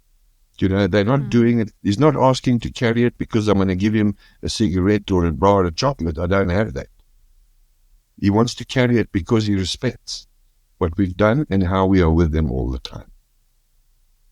So I think that helps a lot. Yeah, absolutely. And, you mentioned a rucksack. What are you typically carrying? Like, what are things in your rucksack that you're like, I would never do? I would never not have these with me in warfare in Africa? Well, obviously you got a lot of ammunition. Water in certain areas is very scarce. So you have to carry water and ration it yourself. The food you carry is we don't have MREs. So, we buy stuff, or the military give it to us in tins, canned food. We carry rice with us. And obviously our sleeping bags, a hammock if we're in a very wet area, that we can sleep in, and our jungle boots. But obviously this stuff weighs 45, 50 kilograms. And what was the last one? Sorry, you cut out for a second there. It's waterproof boots, because sometimes you'll walk for a whole day in water, and you'll eat in that water, you'll sleep in that water. So at least you want to try and keep your feet dry. But if the water is too far or too deep, you'll just wear sandals, because you need to be able to let your feet breathe and at least dry out somewhere. So those are things you'll carry. But I mean, the leaders will carry their binoculars and radios and GPSs and maps and compasses and night vision equipment. So all of those things are extra, but you can end up 45, 50 kilograms. And that's how you live with for 2-3 months, because you're not going to get resupplied. So you're going to have to do what you can. There's no helicopter bringing you in rations or, I've got a headache, please casevac me. It doesn't exist. So this is what you're gonna be with us forever. Yeah, no speedballs. No. Another thing that I really appreciate that you brought up was, in certain situations, you are not going to rely on tech to communicate. And so now with the advent of, technology and AI and, the future of warfare, I'd love to get your thoughts on the direction of this future warfare and how it might be blanketed across Africa. 1 and 2 is, I think about this, you have the intelligence background, but I think about this sometimes where it's like, there's so much tech and intelligence that it's kind of the pendulum is swinging in the other direction of that old Cold War, like dead drops, use a pigeon if you need to kind of thing, is that the future of intelligence? In your opinion, is going back? Do sometimes do that. We still make use of brush contacts, dead drops, mobile drops. But, to us it's, and rightfully or wrongfully, I've adopted the attitude that I don't want an intelligence officer to tell me that the enemy is gathering on the other side of the hill. It's important to know. But more importantly, I want to know what's the commander thinking. What is his intent? Because if I know his intent, I can stop him. If I don't know what his intent is, I'm not going to stop him. And how am I going to determine that intent? Maybe through radio, electronic warfare, or cell phone interception. But sometimes these things don't work. So I have to start looking at human intelligence again and get people very close to where we want to be so that we can get feedback and then have a way in which that person can communicate back to me.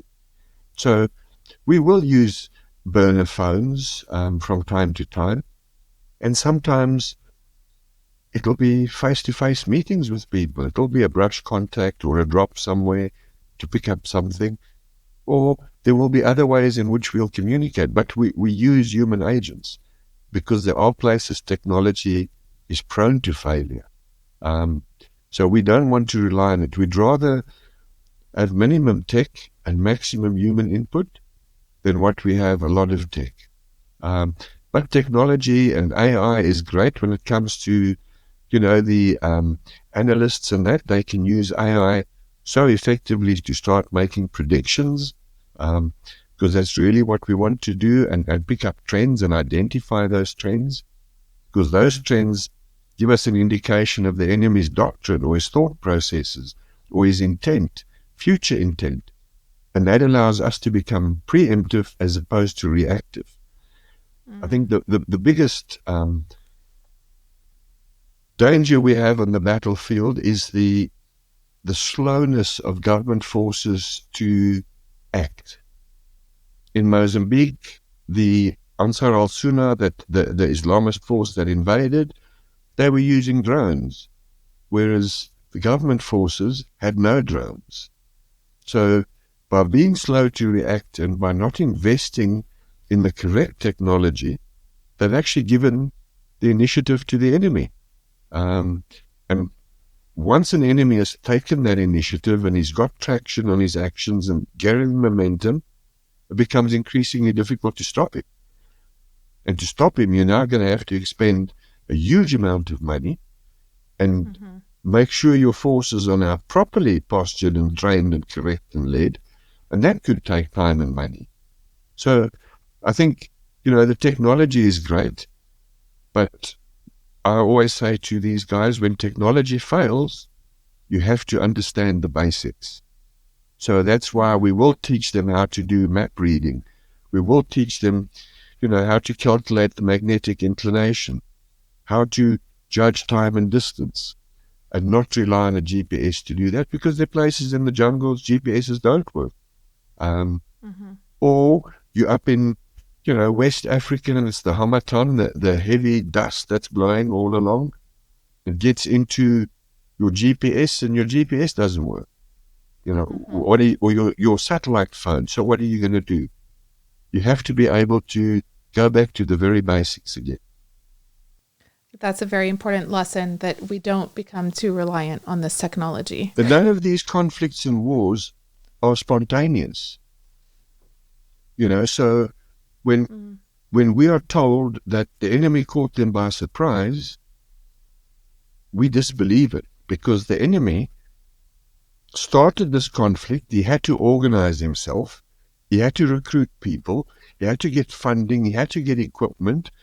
So this spontaneous uprising or insurgency that happened, all it is, it demonstrates a complete failure of intelligence. And because of that failure, the government forces now have to posture themselves reactively all the time. And then I go back to something we discussed in the beginning. Is this enemy force, are they patriots that they want to change the country for the better, or they're terrorists, or they're insurgents? What do we call them? We call them anti-government forces, because that way we don't look at them through a skewed lens. And there's a way in which we approach these forces, because there's only one way to defeat them, and that is not only through military power, but it's a whole of government approach. So the military is there, they can win the fight, but the government has to win the peace. And if they cannot win the peace, the problem will flare up again, regardless if this is a Islamist-driven organization or entity or not. Interesting. And one more question about the anti-government piece. What about when it's a transnational, like we think of it as like transnational terrorist group. And so what if it is a transnational group? It's multiple anti-government, like it's anti, XYZ country government, or no. What if they're under one central command, but they're operating across multiple geographies? Well, the Lord's Resistance Army from Uganda was exactly that. They were operating into the Eastern DRC, Central African Republic, and South Sudan. The governments of Uganda, DRC, Central African Republic, and South Sudan had a cross-border agreement in place that armed forces could conduct follow-up operations without getting permission to go into the neighboring country. And we were there. I was with the Ugandans, started off in South Sudan, and with their special operations groups that we'd prepared and trained, they operated across the border into DRC in Central African Republic, South Sudan, with no problem, because those agreements were put in place by the governments. So it shouldn't be a problem if the campaign is approached correctly and there is a strategy, and it's not just the thumb suck, we're going to do this. The agreements are made, they're put in place, governments are aware what's happening. Government forces in a neighboring country that we're going to operate in, they are already told that we're coming in, so there's no hostility from them. They don't see us as the bad guys. In fact, they'll try and help if they can. So, you just have to put these things in place, but there's a way in which to do it. You can't just decide we're going to sneak across the border, because then you actually are invading a country. Very interesting insight. A question about, executive outcomes or later Sttep International. And just to give a little bit of context to the listener and viewer, you founded Executive Outcomes and then you left. Yeah, I left Executive Outcomes in late 1997. I'd become exhausted. And I'd become exhausted because I was traveling between South America, Africa, and Indonesia. And having meetings and going into the field and back for meetings and then on the next plane. And there were 3 attempts on my life. So I'd really just become so exhausted from all of this that I left. But the company then closed down 6 months later for whatever reasons. It had a government license to operate, South African government license to operate. It was financially very healthy. And I think what happens sometimes is when people are given something that they don't appreciate, that whatever you're given, you have to nurture and keep it going. And I think that is what happened. They might dispute that, but I'd left and it wasn't my problem anymore. So I became a consultant to a few African governments, politically and security-wise. When I say security-wise, primarily looking at intelligence and the armed forces, not so much the law enforcement. In 2009, 3 ex-EO guys started a company called Sttep International and approached me and asked if I would be the chairman of their company and help them get the company going, because they wanted to almost emulate Executive Outcomes. So I was never a shareholder of Sttep. I was their chairman and CEO, and it was my responsibility to make sure the company stayed on track for whatever contract it had. I left Sttep in 2020. I felt that they can stand on their own feet. Plus, we had a bit of a disagreement, which was, as a non-shareholder in a company, there are certain things that I believed were wrong. And I told him that either that's fixed or I leave. And the end result is I left. But I just left, and then I was asked by governments to reactivate Executive Outcomes. So Executive Outcomes was reactivated in late 2020. So it was born, it died, it was born again. And I don't know when it'll die. Okay, very, very interesting. And so the original Executive Outcomes, how difficult was it to sort of let go of, the leadership reins? This was your baby. You started it, you created you talked about later how Sttep asked you to come in and because they'd emulated Executive Outcomes, but, a lot of companies emulated Executive Outcomes. They saw a lot of opportunity there, which we'll get into in a minute, but how difficult was it letting go of, something that you'd given birth to, really? It was incredibly difficult, but I was also exhausted. I'd been under sustained, and I mean really sustained media attack from 1993, daily. And it just became a bit much to bear.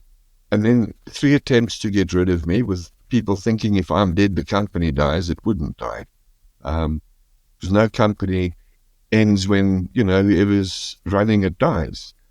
So, but I'd just become so exhausted and tired from traveling, from stress, from being all over and trying to ride this wild horse that it had become. So it was difficult leaving it, but there was also a bit of relief in it, that I didn't have to contend with this anymore on a daily basis. The media never let go because they thought it's all a big plan. This was a big conspiracy. But it was very difficult to let go. It was more difficult when I was told that they're shutting the company down. And I think that was, if anything, the worst. Did you feel a sense of failure at that point, that they were shutting the company down? A good leader wants the organization to be able to run beyond them, right? Yeah. I would imagine that the sense of, loss of that company was something that was a very difficult pill to swallow. Oh, absolutely, because I knew what it could do, and I knew the relationships that it built up on the continent. But I also felt that the leadership, by closing the company, were almost abandoning the men who were all part of building up the company. I wasn't I might have been the one who started it, but I couldn't have been successful without all these guys at the bottom, whether they be a cook or a clerk or whatever. Without them, we wouldn't have succeeded. And I think, so in a way, I felt a bit of, I wouldn't say anger, but disappointment that these guys have almost now being abandoned. And then, of course, that governments that had really trusted us and relied on us, suddenly we were no longer there. And these are things that disturbed me. But I'd made that choice and I had to live with it. But I knew the company could go on without me, and it could have still been going for the next 100 years if they'd nurtured it properly. Mm-hmm. And that was what I'd hoped for. Yeah. And, you do have this second chance at it. When you moved into Sttep, there was also sort of an expansion of the geographic scope in which you would cover. Executive outcomes, you were focused solely on Africa, right? But with Sttep, you didn't. Could you tell me about what the geographic expansion that you had beyond Africa when you joined Sttep? And did that present any complexities? So much misinformation is put out there on Sttep that, people get confused as to where did they really work and what were they doing. Sttep's intention was to try and replicate executive outcomes to an extent and to keep itself focused on Africa primarily. If something like what happened to executive outcomes, Indonesia popped up and they needed help, we'd go there and help. And why would we go to Indonesia and not to the Middle East? South Africa has a very strong tie historically with Indonesia. A lot of people in our Cape province came from Indonesia. We use, in the Afrikaans language, there are Indonesian words. So it's almost as though we don't know them, they don't know us, but when we sit down together, we know one another. Our so-called indigenous horse comes from Indonesia. And that's a whole story on its own, but those were Genghis Khan's horses that were brought to the Cape. The finest. Yeah. Nice. So, a tangent, since we're talking about horses. I don't know if you can corroborate this story, but I heard when Gaddafi was overthrown, he had these purebred Arabian stallions and horses that supposedly so concerned about losing this lineage of horse that they airlifted them out of Libya. I don't know if this is true or not. No idea. I did hear. I don't know. Does anyone know about this piece of history or not? It's like random. Who cares about the horses? But I do. Well, I do.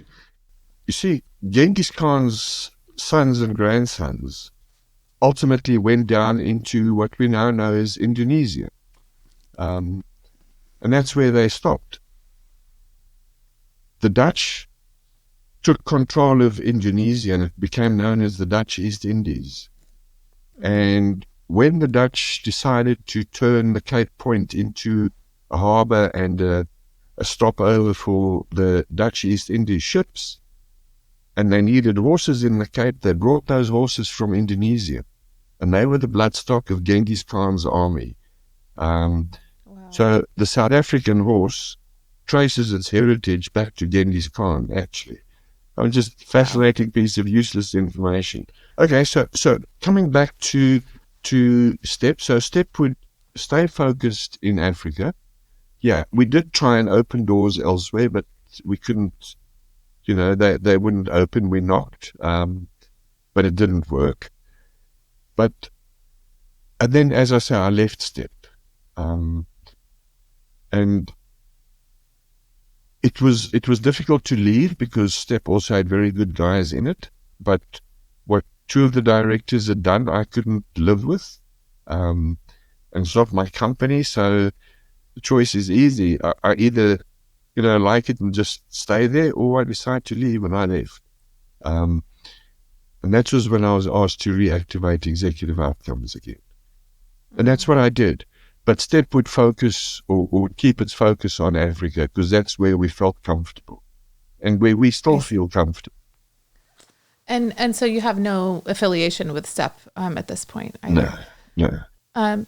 So I have a question about, like, to me, my experience in talking to you is that you're, you have this compass, there are attempts to distort it in that, it's economically driven or this and that, but actually, what you're looking for is this stability and possible future of prosperity for the African people.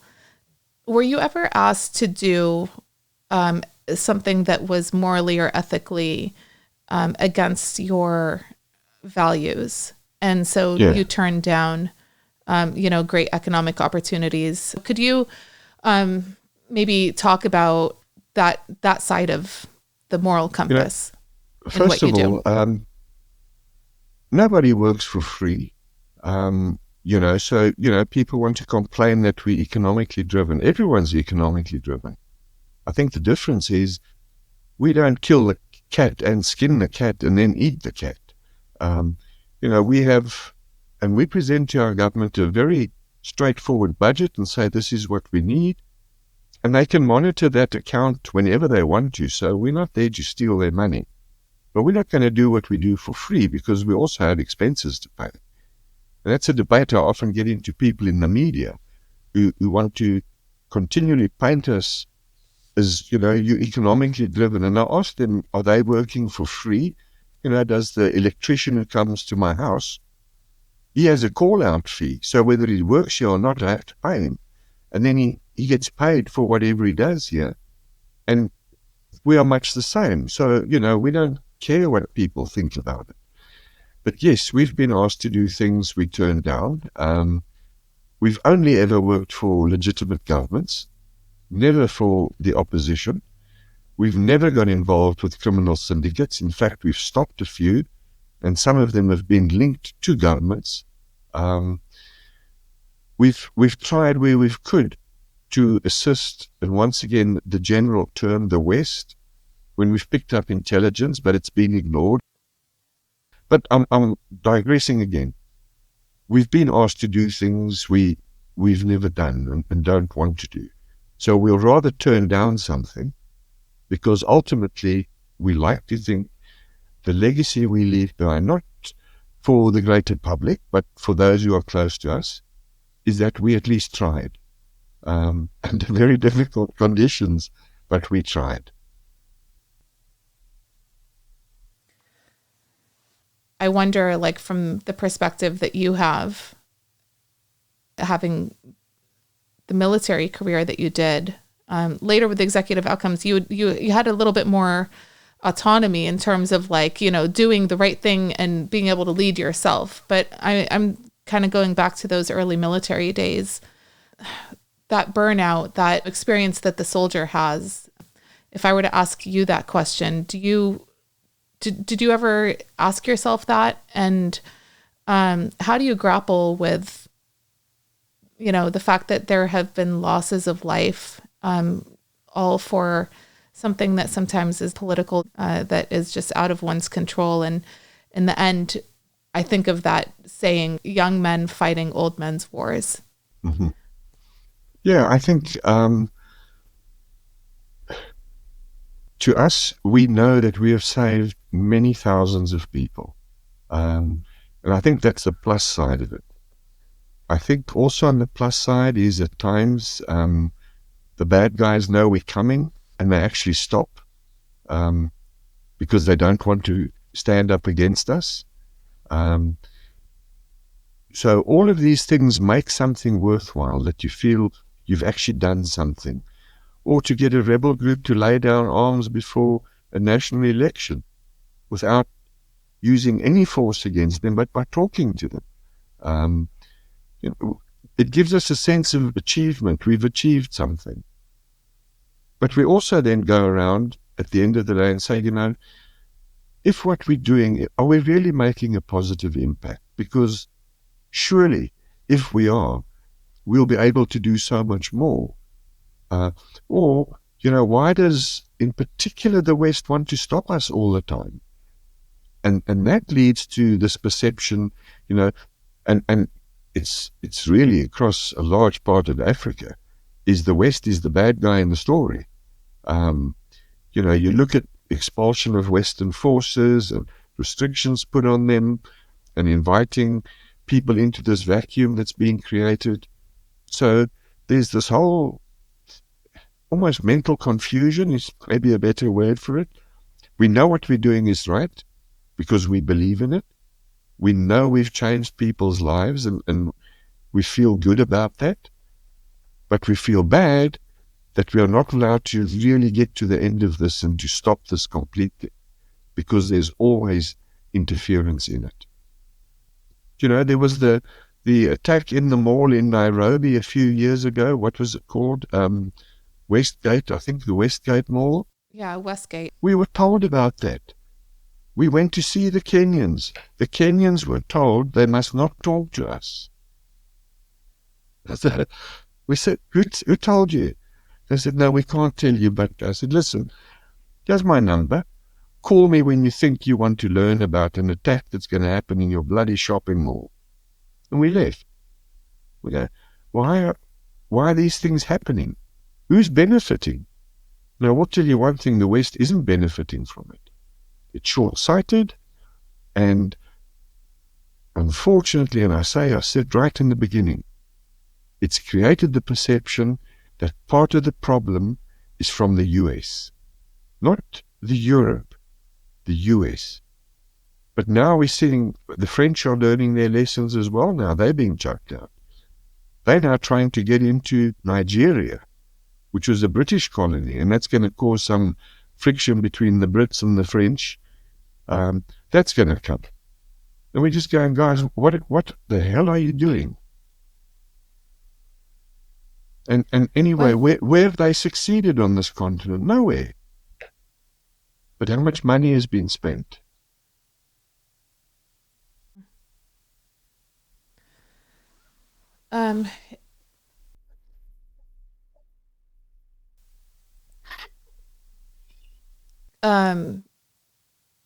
Do you think that, I know you've been critical, do you think that the United States has an ability to regain trust in Africa?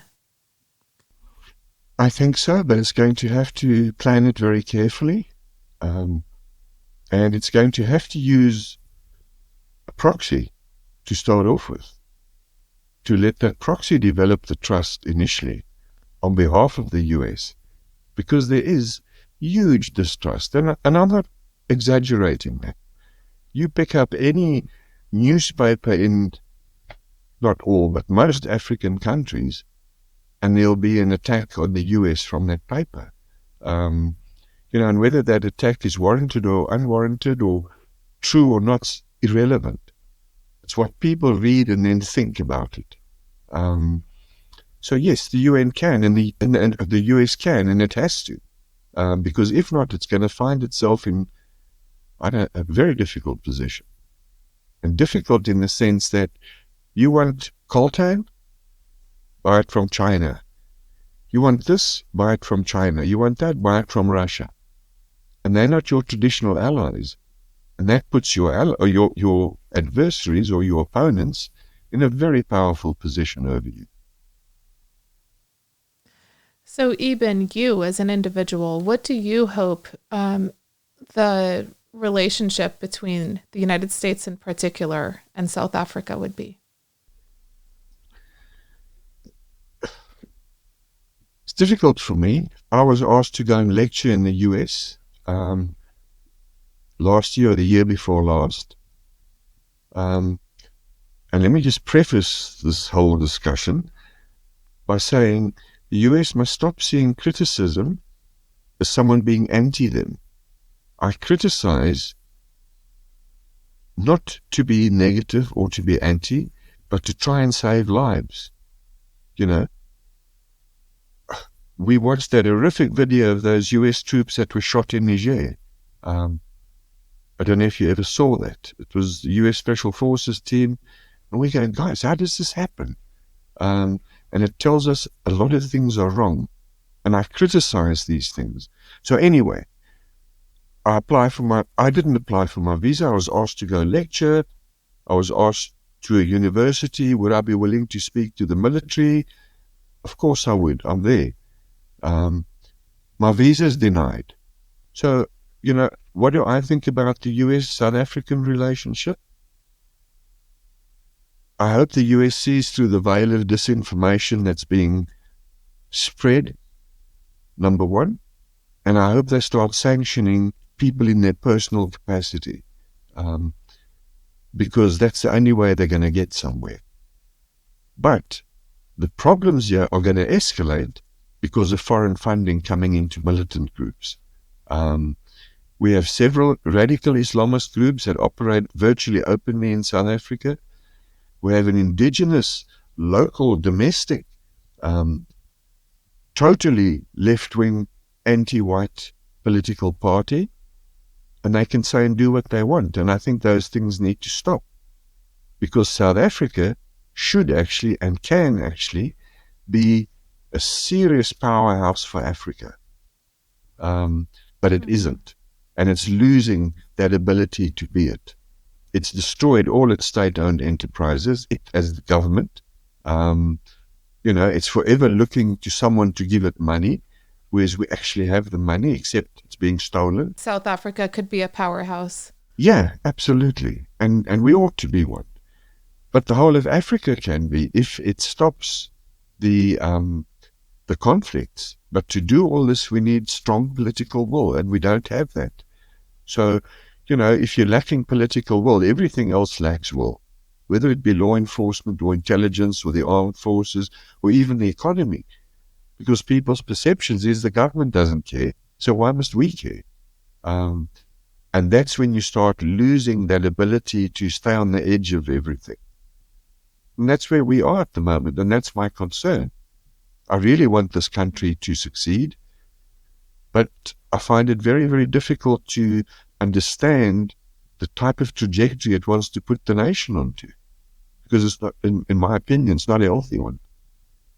But I understand why, because I understand what's happened across the continent, and it's still happening.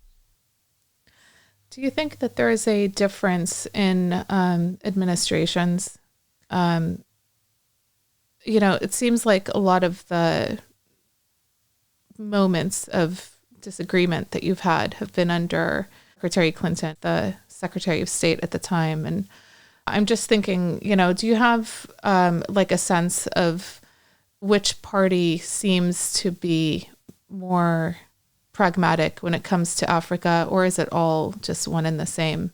No, I don't think a nation's foreign policy changes that much when an administration changes. And maybe I was terribly naive, but I think a foreign policy really has small adaptations made to it, but it doesn't change, it doesn't do a 180-degree turn type of thing. I don't know if it's because of the administration itself. I don't know if we've stepped on people's toes that we weren't aware of. But if it's seen that way, why doesn't anyone talk to us and say, hey, you know what, we'd prefer you to leave there, don't work there, because we have interests that could be impacted. Just talk to us. If we can't make anyone listen to us, we can say, look, this is going to happen. It's for you to believe it or to discard it. But I would think at least go and verify it. Don't just discard it out of hand. But that type of thing happening there happens here too. And I think that's why we see this almost hostile rhetoric at times toward the US from South Africa. And we are Mickey Mouse player in the world of power politics. We used to have power, we have none now. Because you look at our hard, smart, soft, sharp power, whatever power you want to talk, we don't have it. We don't have credible diplomacy anymore. And it's because these institutions have been eroded, but we're also given good advice when we became this democratic nation. So there's a whole lot of factors that have impacted this. And when anything goes wrong, it's always blamed back to colonialism or the pre-1994 government. But there comes a time when you have to stop blaming and actually pull up your bloody socks and start doing your job.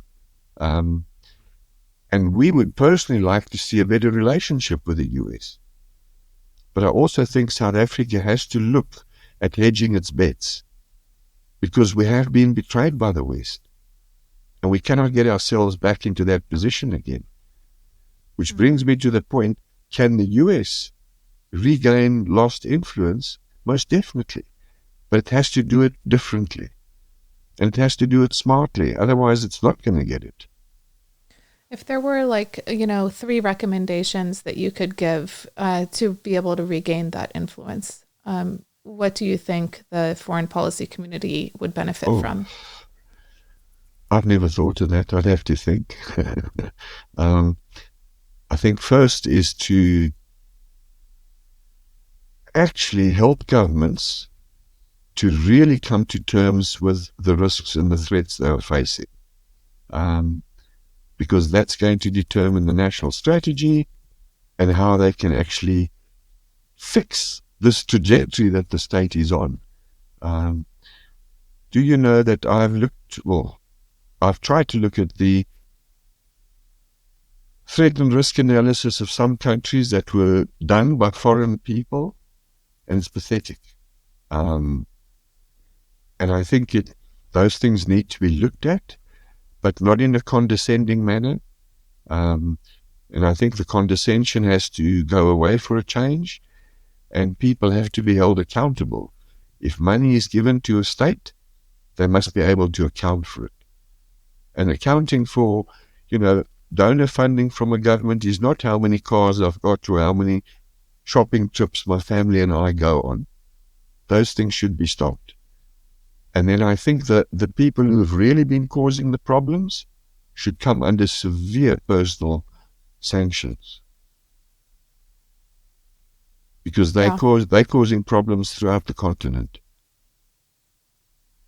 Wow. And but they're I'd have to think deeply. I'm just talking off the top of my head now.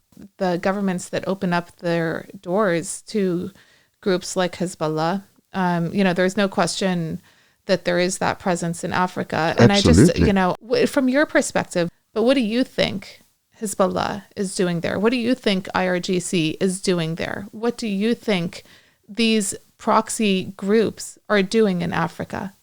They're the vanguard for influence and control. We have Hamas as officers in South Africa. They have marches here.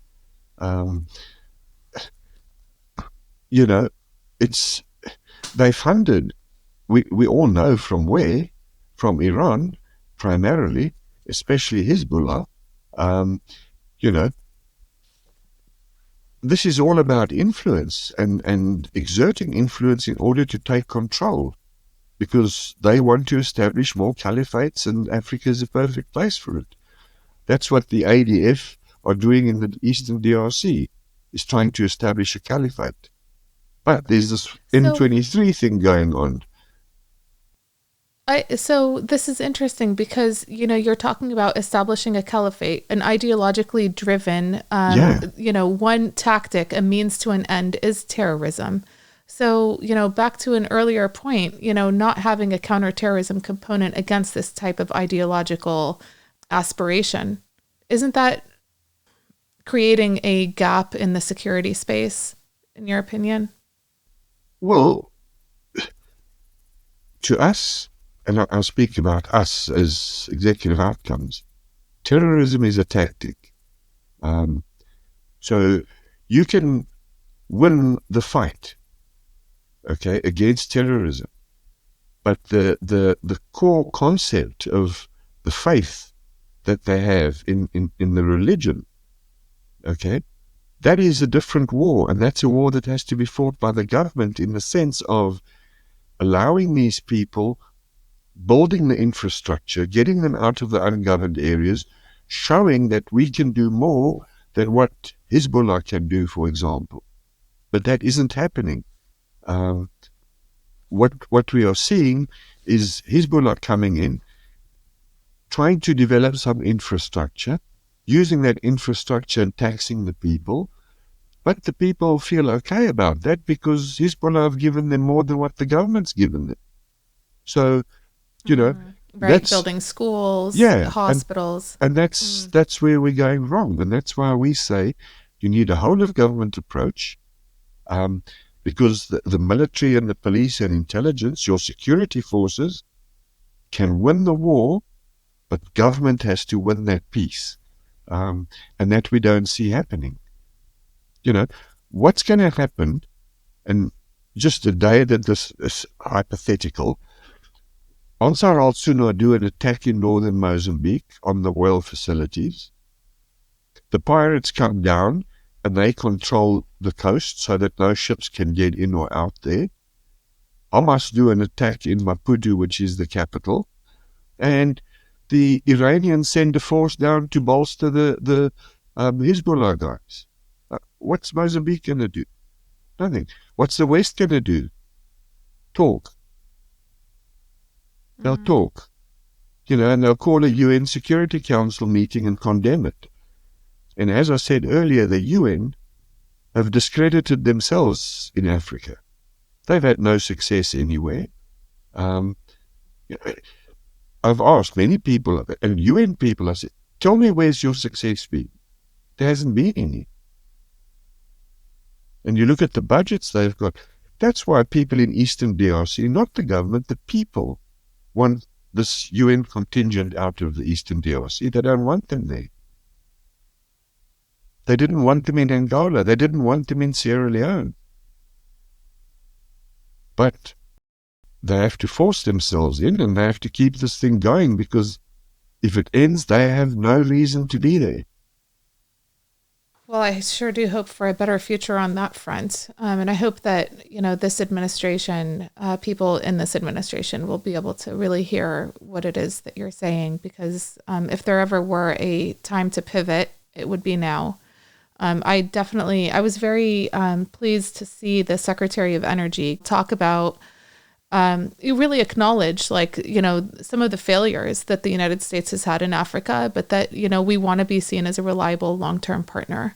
Yeah. Our goal, and I felt it in the dialogues I had with all the ministers before we got here, is that Africa needs massively more energy. Africans will do that. Africans will deliver that. The United States is thrilled to partner with you in that endeavor. This government has no desire to come and tell you what you should do with your energy system. This is good and this is bad. That's just so nonsensical. It's a misunderstanding of energy. It's a paternalistic, post-colonial attitude I just can't stand. Let's look at the United States for a second. We have, just talking electricity grid, we have states where their biggest source of electricity is hydropower. We have states where their biggest source of electricity is oil. We have lots of states where their biggest source of electricity is coal. Most states, the largest number of states, their biggest source of electricity is natural gas. But it's different across all of our states. There's different resources there, there's different needs there, there's different degrees of an economy. That's decided by people and marketplaces and all that. Of course, that's what's going to happen in Africa. Africa has enormous natural resources, and we've had years of Western countries, including my own, shamelessly saying, don't develop coal, don't develop coal. Coal is bad. That's just nonsense, 100% nonsense.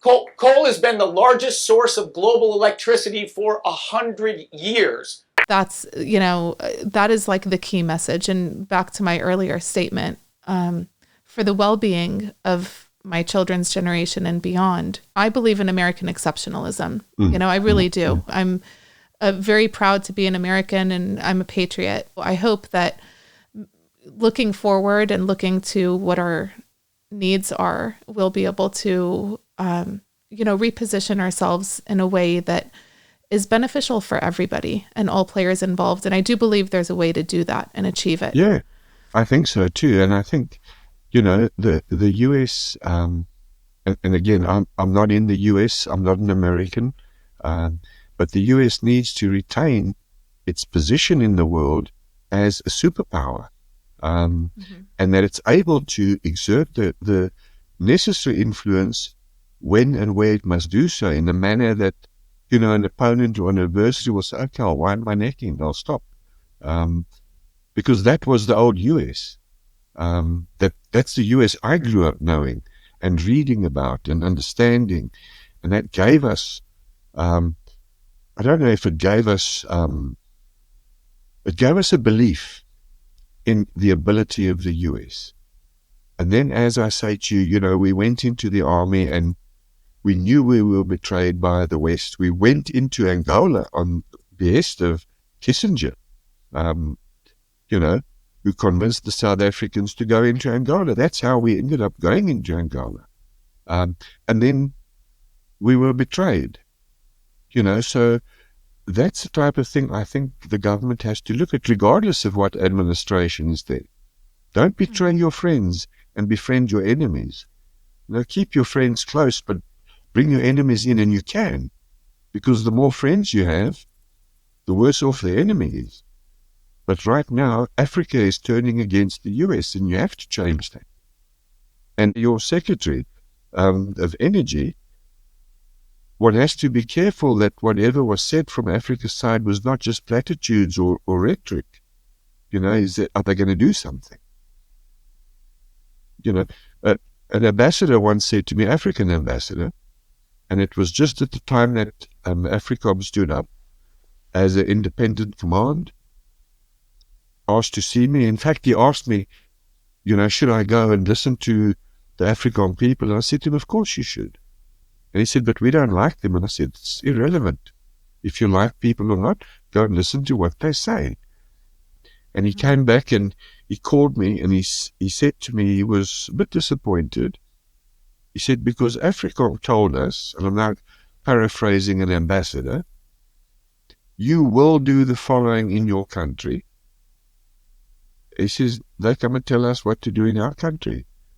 He says, then they leave and a Chinese man comes in with an old suit, but a suitcase full of money, and says, I have all this money for you. You can do with it what you want. And I have more money. He says, who do we listen to? And I think that shows the difference of approaches. And that's what I was trying to say earlier.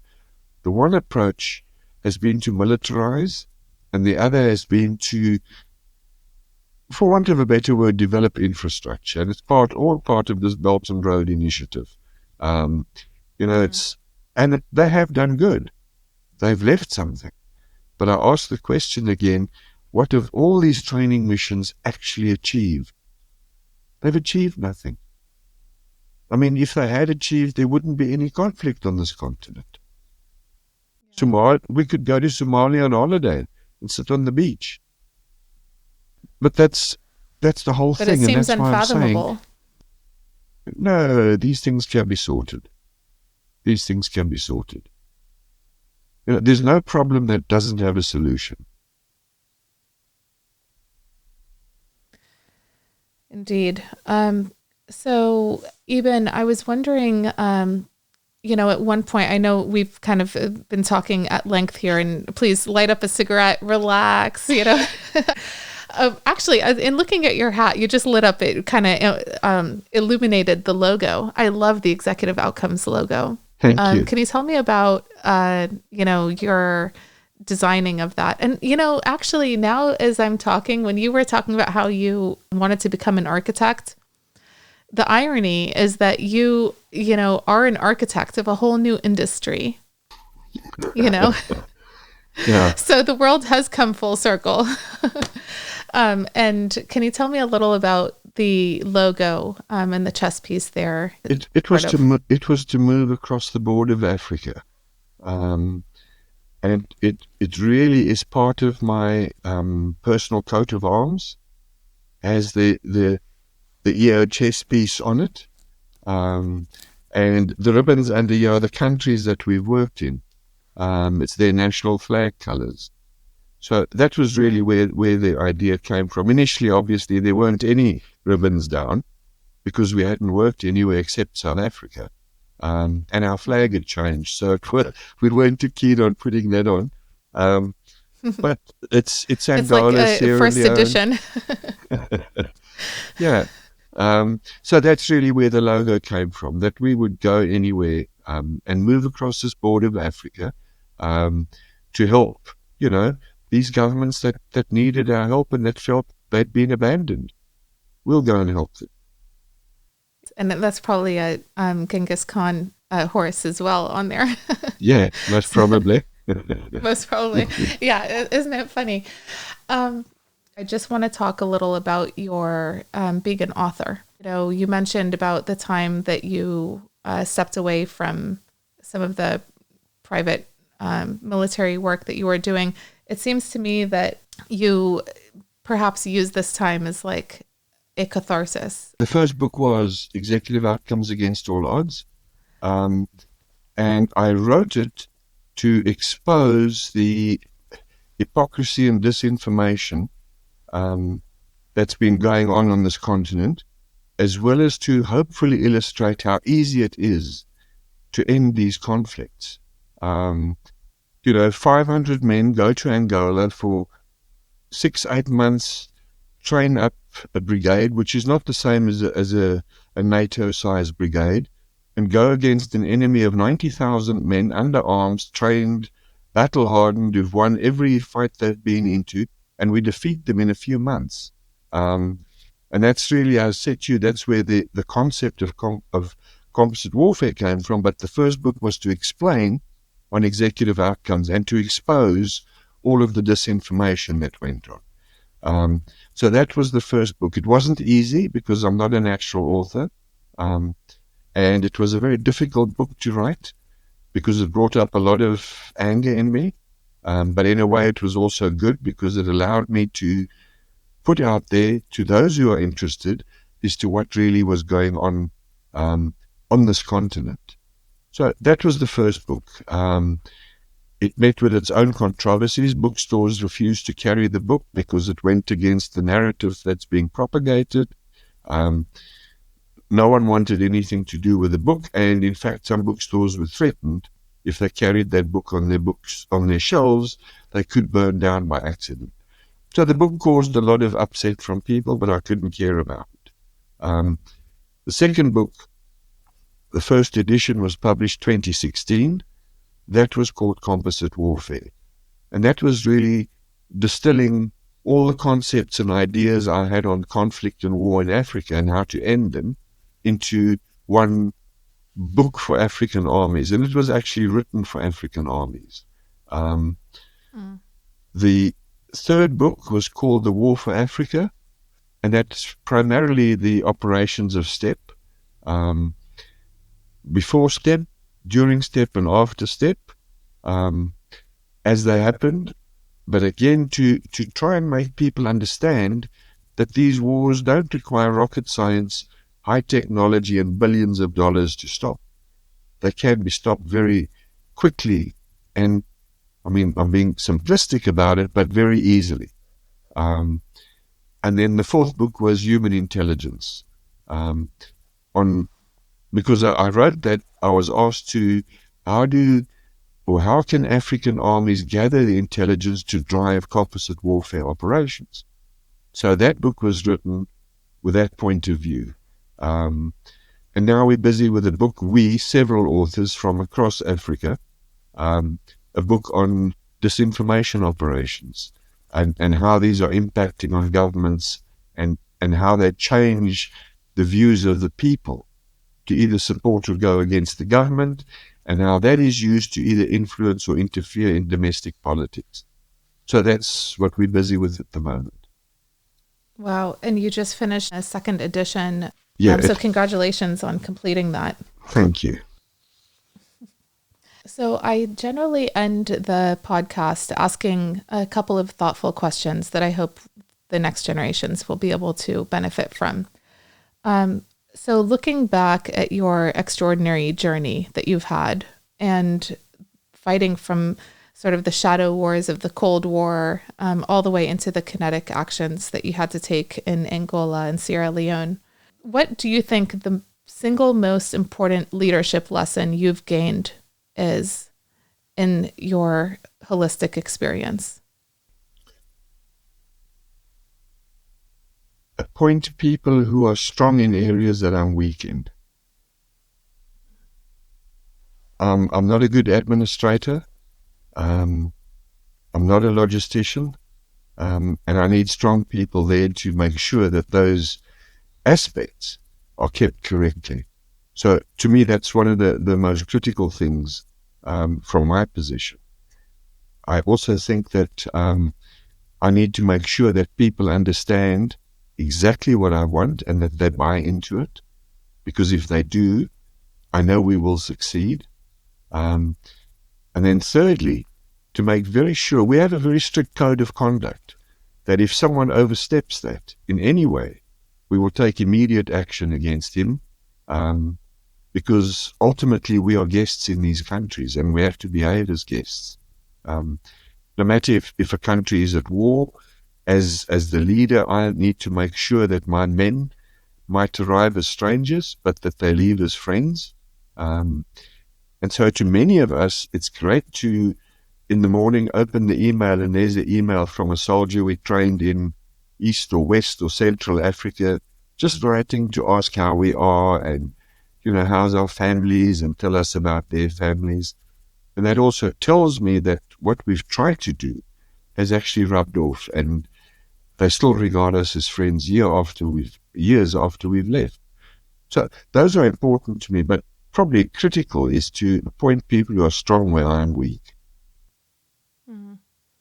Wow, that's great. And I love, the relationship piece, because another area of the podcast that I really hope to examine is how our human experience is so unique. And unfortunately, I also feel like it's come to an end in the tradition as we know it. On the one hand, I'm happy that we can do this podcast virtually in this meeting room.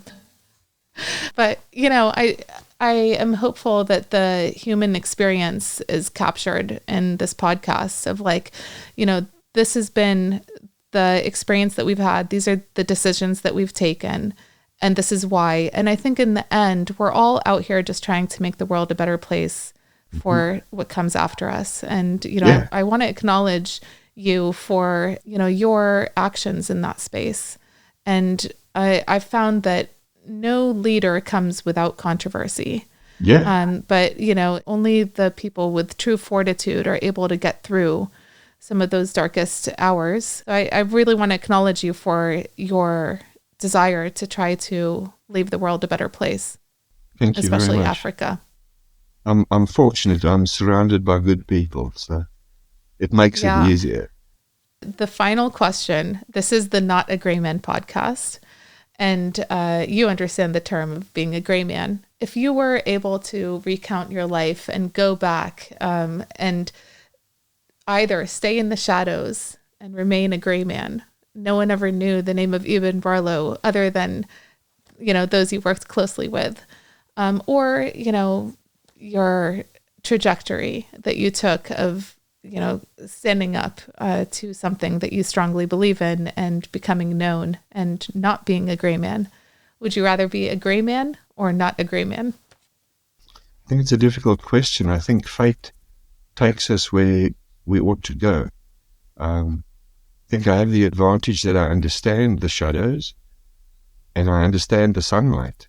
And it allows me to move between both spaces. So I don't see one as a preference above the other because both have taught me different things.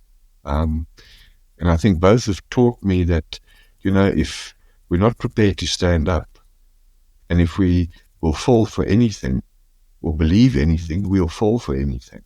And just moving between the two has actually made me see the world differently, and put me in a position where I don't believe everything that's being said and propagated, because I now need to investigate whether what I'm told or what I see or what I hear is actually true, or is it now tainted with some hidden agenda. And I think the downside is it makes me very suspicious of a lot of things. But I wouldn't choose one above the other because both have taught me things. I've met great people, but it's also taught me how to move between the two worlds and to look at things possibly in a different way to many other people. I like it. So sometimes a Grayman. Every person that is on the podcast, signs a whatever like message they'd like to leave the next generation with. And so what do you hope? Like maybe it can be like one leadership word or, a phrase or something, but what would you want to leave your grandchildren with? I've always told them that if they don't have dreams, they have nothing. Because if you have nothing to aspire to, you're just going to drift around on the ocean like a cork. So I tell them, dream, and then work to make those dreams something. Wow. That's so beautiful. And coming from you, you did exactly that. I appreciate you for the candid conversation and, the continued hope and dream of a better future. Thank you very much, and everything of the best to you, and thanks for the opportunity as well.